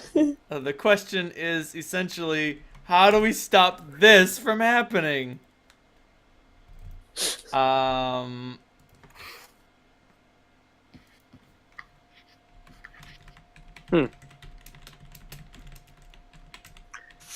The end of the world.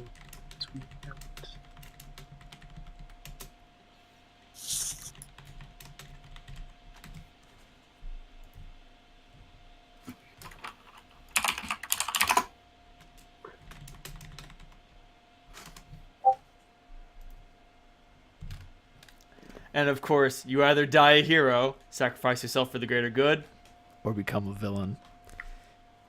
Become evil. It's just a flesh wound. Lose a limb. Oh no. Time flies and we're pilots. Play a campaign for a year or more.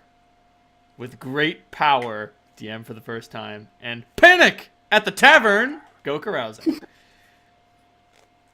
These are fun. This is delightful.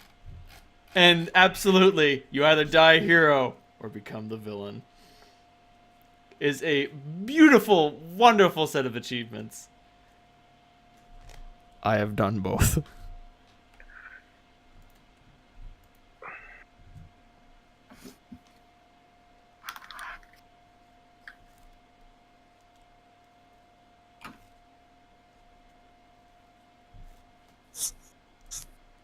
All right, Pidge, you got 2 more questions. Oh man. You can ask it something dumb.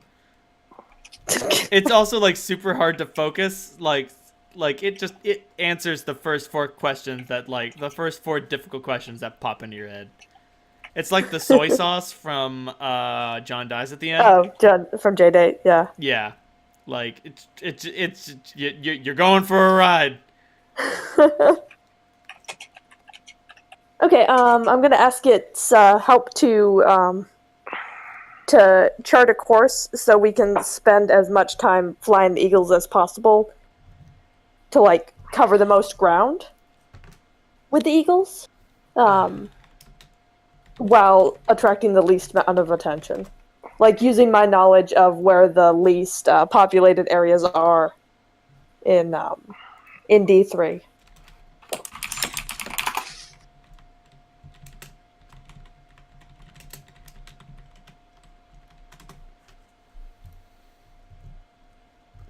Okay.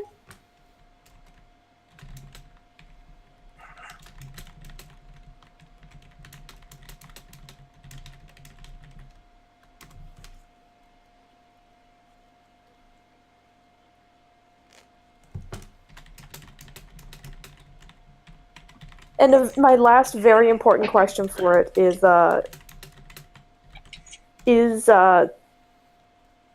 making Toby a little statue the best way to keep him safe when I ascend the peak? Okay. Good.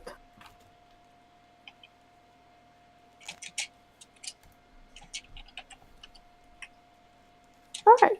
Lovely.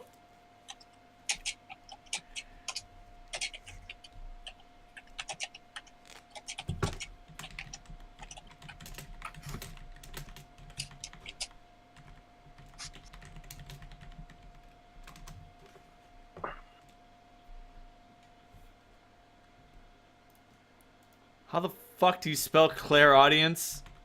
Hey, there it is. I think I spelled it right. You did. Jesus. Damn. Yeah, you'll need clairaudience. Me or you? That one went to me. So just That one went to you. just so that's supposed to go to me. Okay.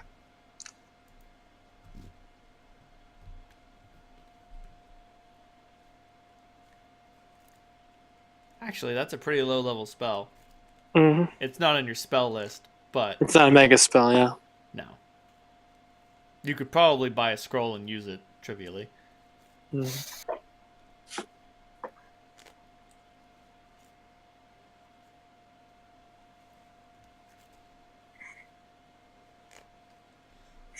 But the clear audience was just me hearing stuff that You Is can another also room. you can also do it the other way around. ah You could use a clairaudience spell in order to transmit words, and then they could use another one to transmit to you.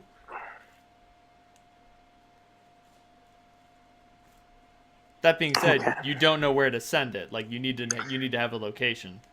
But Yep. Kira is telling you that you have all the information you need.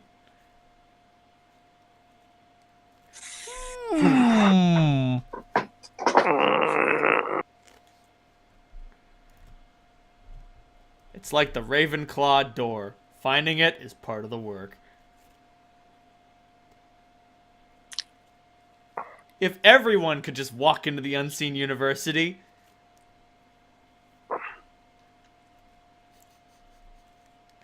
Oh god, one of my favorite things in the entire Discworld series is how... So if knowledge is power, then that means libraries with their acute concentration of knowledge balloon the speed of light, because if the energy if energy is part of the equation of the speed of light, then that means increasing the knowledge increases the power, increases the energy, makes shit get fucked up. Therefore, librarians need to be trained professionals in order to handle the sort of weird shenanigans you deal with in a library. kind of like what they on the Magicians TV show too. Hmm. The librarians seem pretty badass. But anyway, sorry, Solandra. Yep. Okay. You don't have the spells. Unless you have some other way of, like, transmitting your consciousness someplace else. Not yet.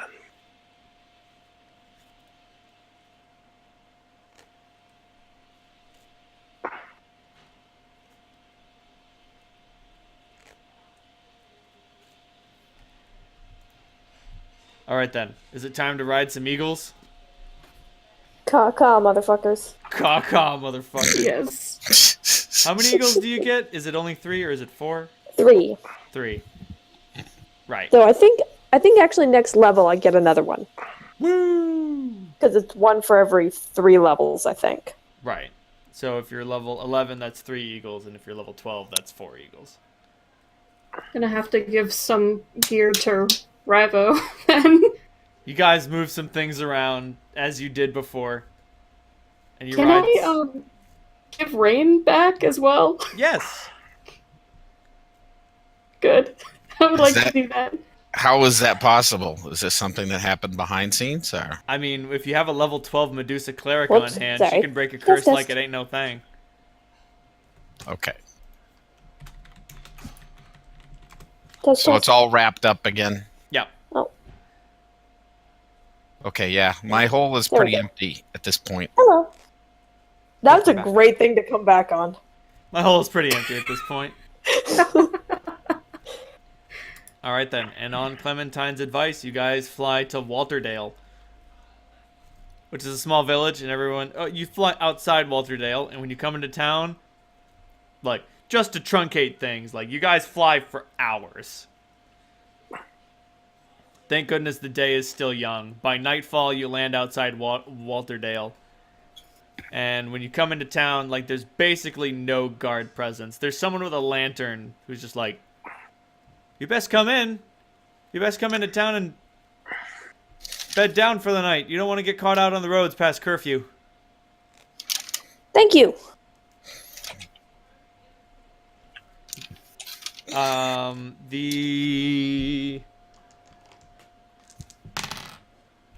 Yeah, I left a bag for everybody. I don't know. I don't know these things. Oh yeah, he gave those potions for everyone to distribute. He doesn't know these things. I should mention that the person who offers this warning is... Oh, let me get a random racial chart.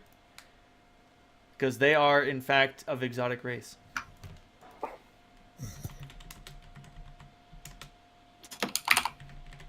Yeah, Solandra would probably do the same. Yeah, So Clems is honestly more like concerned about people going, "Oh fuck, you're a drow," than people going, "Oh fuck, you're that halfling." I always thought you were just a really tanned halfling until I heard you were partially drow. Yep. It's a half-orc. Yeah, it wasn't obvious with the paint hair, but So, oh, Rivo, it's another half-orc. Yeah, the half-orc is holding up the lantern. The lantern is clearly for your benefit and not his.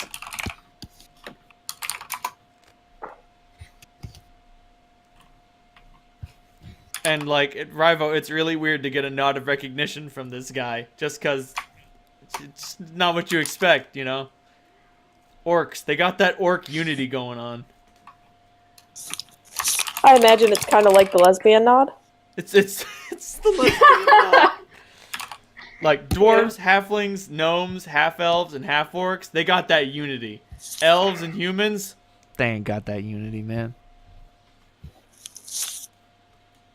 but if y'all want to bed down for the night, Mhm. you can get accommodations at... Ah, man, the repulsive duck? Fuck that. I'm not letting you guys sleep at the Knave's Lodge. You can go to the Fool and Candle instead. Perfect. And, like, the... That seems like a bad combination. Oh, there it is. The image on the sign is like a jester who's like lost, who's looking for something that's lost, and he's about to take a seat, and the candle is under his generous undercarriage.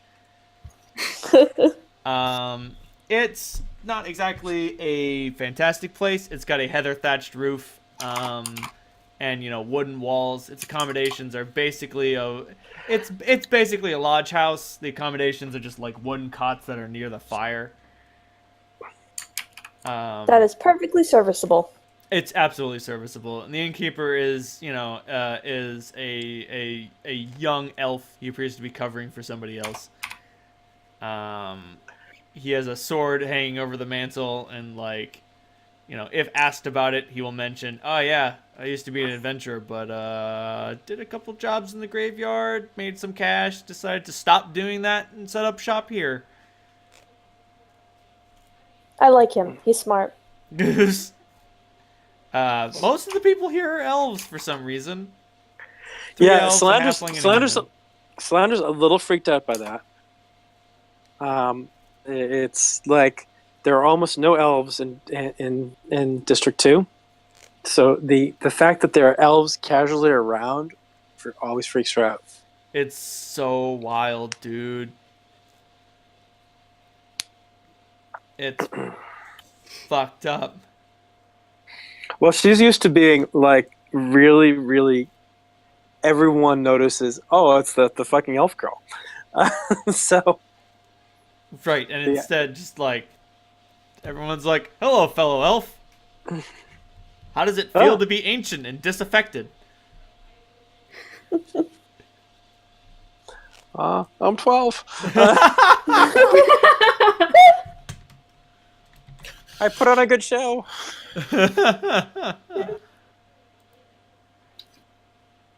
Anyway, lodgings are like a silver piece.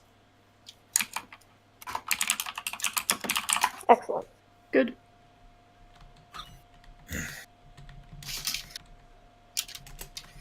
It's an excellent thing to eat when you need to sleep and you're nervous. It's an That entire. looks great. It's an entire turkey, and he's not looking to share. That's fine. Fly makes you hungry.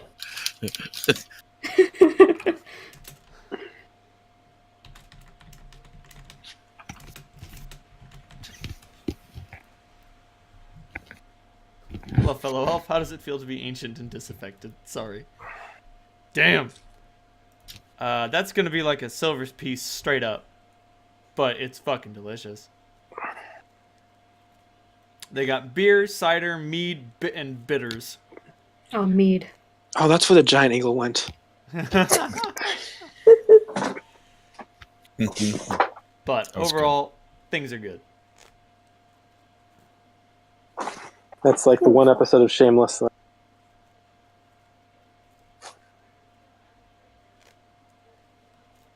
They killed a bald eagle and ate it for Thanksgiving dinner. Jesus. Christ. Yeah, that's it. That there's a reason why they call it Shameless.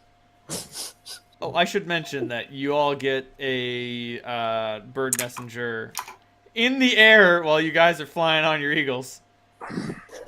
And the message reads, "We can spare Corgan for this cause. He has more experience in the graveyard than any of us. He'll meet you at your father's farmhouse." Beautiful. And then the next day, y'all head out on foot. Hoofing it.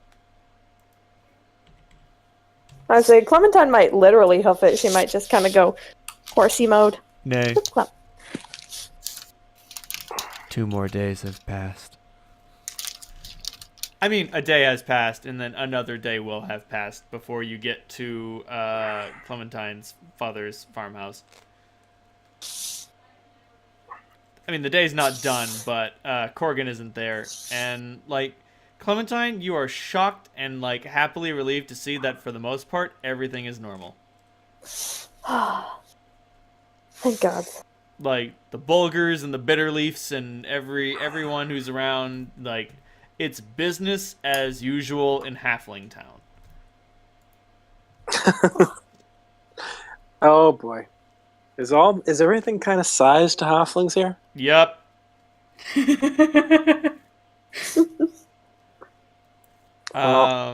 It's not so bad for Salandra, who's skinny and bendy.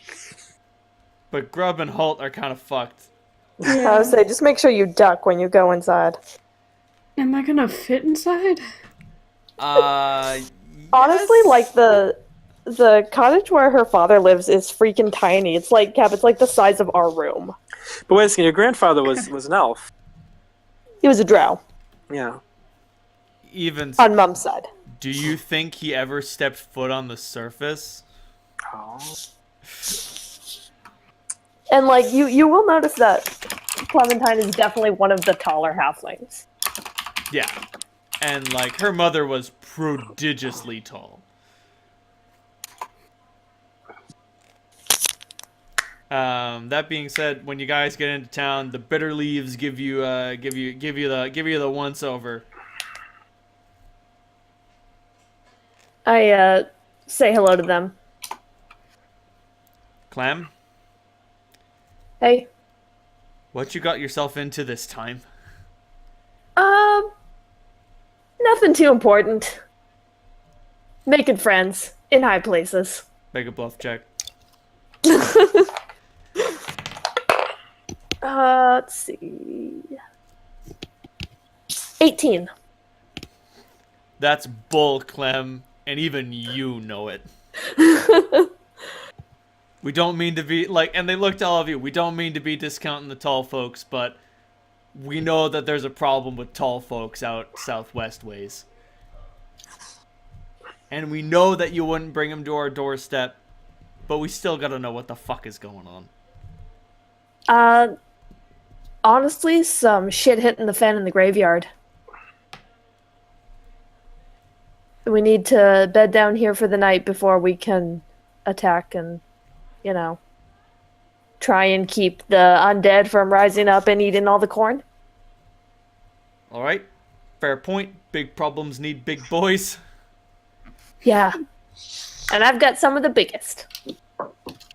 And like, fuck it. Let me get a random halfling name generator.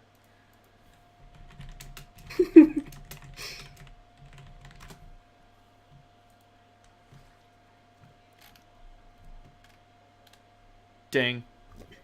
Wilvon. This is Wilvon and Vilvon. Wilvon and Vilwan Bitterleaf. They're just known as the Bitterleaf brothers.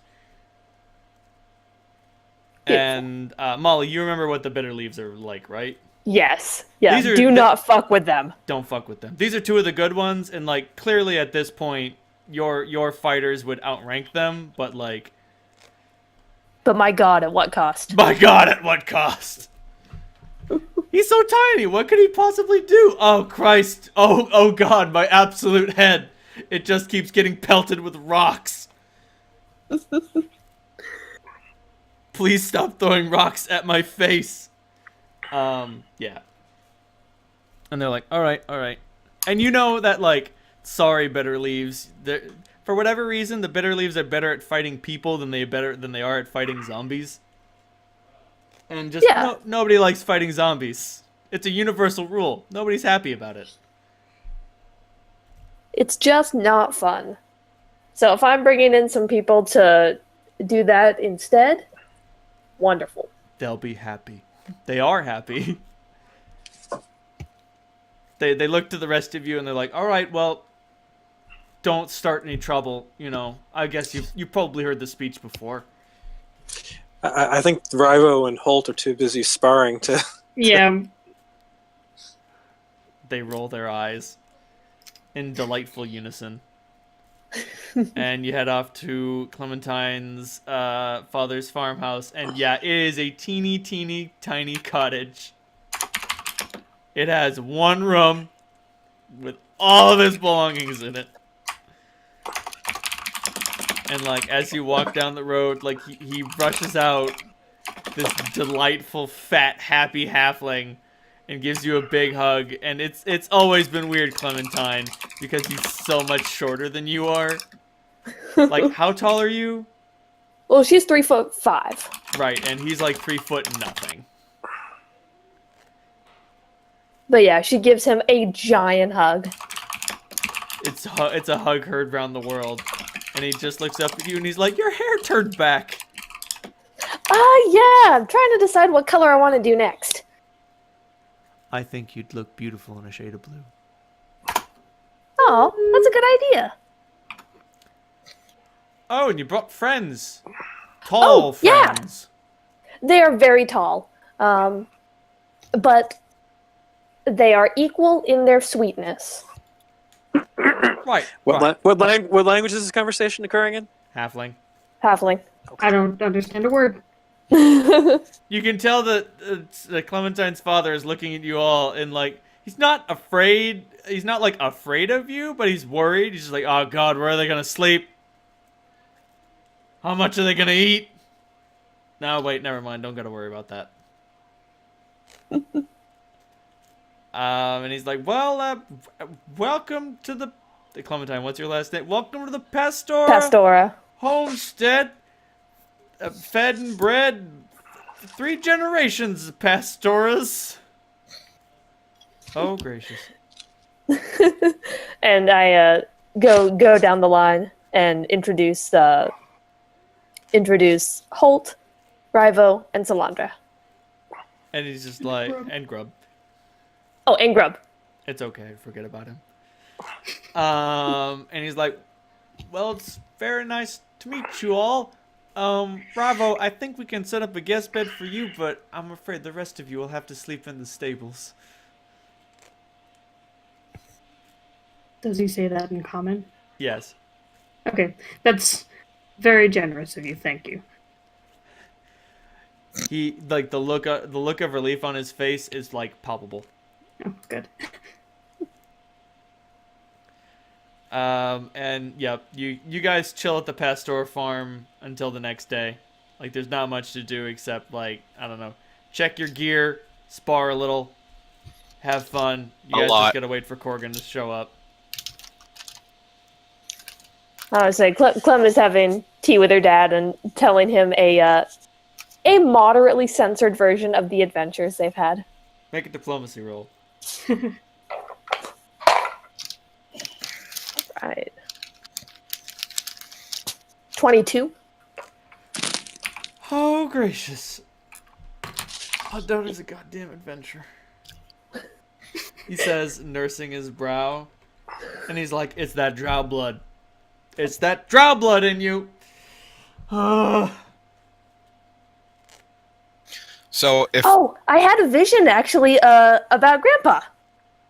He found a dragon egg. Like you can see, like his face turns white with fear and sweat dots his brow, and he's like, "Oh, you had a vision of Grandpa, did you?" Yeah, there was a magic mirror. That was way south. Well, I guess I'm glad he's still alive. Me too. I don't know. I'd like to talk to him just once. I don't know. Give him a piece of my mind about how he dealt with his family. I think that would be a good idea. If I find him, I'll tell him. So, like, the way your family history works is like a halfling found their way into the Underdark and then had a child with him who ended up going back to the surface, with whom your father fell in love with, and then their union produced you. Mm-hmm. Yep. Got it. So that's drow and halfling into half drow, half halfling. With your father, it leaves you 1/4 drow. Mm-hmm. Got it. if Clementine sneaks into Rye's room, he's absolutely baffled why everybody else is kicked outside and the dirty, smelly guy was allowed to sleep in the house. He's really confused. It's only because you're literally able to fit. I would say I think you're shorter than Salandra, so. No, he's actually quite a bit bigger. Oh, really? I thought Rivo was like Runty. No, Rivo's almost 6 feet tall. Runty for a half orc. Oh, my bad. Never mind. Salandra's able to sleep in the house, Colin. and Rivo, Holt, and Grub have to sleep in the stables. Yeah. Yep. When Slider's Rival was not young, 5'6", so. That's But- When Riva was young, he was a runt. My bad. I thought he was still short. He is not done growing. I thought he was. 5'11". And then before the end of the... He's a so you- grower and a shower. Oh my. So the second day passes since the beginning of this session, and then on the third day, while you guys are waiting, around like 4 in the afternoon, a majestic horse bounds toward the farmstead, jumps over a fence, and Corgan leaps off. He's like almost ready for battle, and then realizes, oh, this is, oh. And his horse just sort of fades away, and he's like, I don't know why I was expecting a fight. It makes me wonder how good these guys are going to be hiding out. Oh. Nice horse, Corgan. Thanks, Salandra. So we're going back If into the hellhole. I've seen one of those, can I summon them now? No. No. Those Fair are enough. special horses, like literally from heaven. And when you're a paladin, you get a special bond with the 9 heavens, and you're able to summon miraculous celestial animals, including but not limited to horses, bison, and sharks. Celestial sharks. Yeah, if you live near like But a what about seafaring... goats? No, sorry. Actually, if you're a halfling, you can summon a goat or a dog. Yay! Corgan's not a halfling. He is not a halfling. He is a half elf. Oh, I thought he was a full elf. Nope, that's the trick. He's a half elf. I'm about to say, I explicitly laid those seeds. He looks like a full elf, but he is in fact a half elf. For whatever reason, it comes into stark focus right now. You're like, wait a minute, his ears aren't that pointy. And is that a human brow? Did I fall in love with a half elf? You disgusting animal. Half elves are creepy. Half elves are a little creepy because they don't fit in either elf society or human society. It's weird. Well, that's fine. Poor half elves. Anyway, with Corgan's arrival, I believe this is where we will cut the session. Okay. All right. Y'all get 3,000 experience points for a very good usage of your resources. And I think that means that ding, ding, ding. Everybody's up. Woo. Yay! You all talked to the right people to ask for help. And you asked very good questions from the man in black. And you brought Auntie in, and like you were like, "Oh, we need help. Who should we call?" Maybe Everyone. all of these people who would help us. Yeah, I think after our last graveyard adventure, we said we're never going to fucking do that again. Right, as I recall, the last time Like, you that went was in, miserable. you were like, "You know what? How about never again?" And then I said, But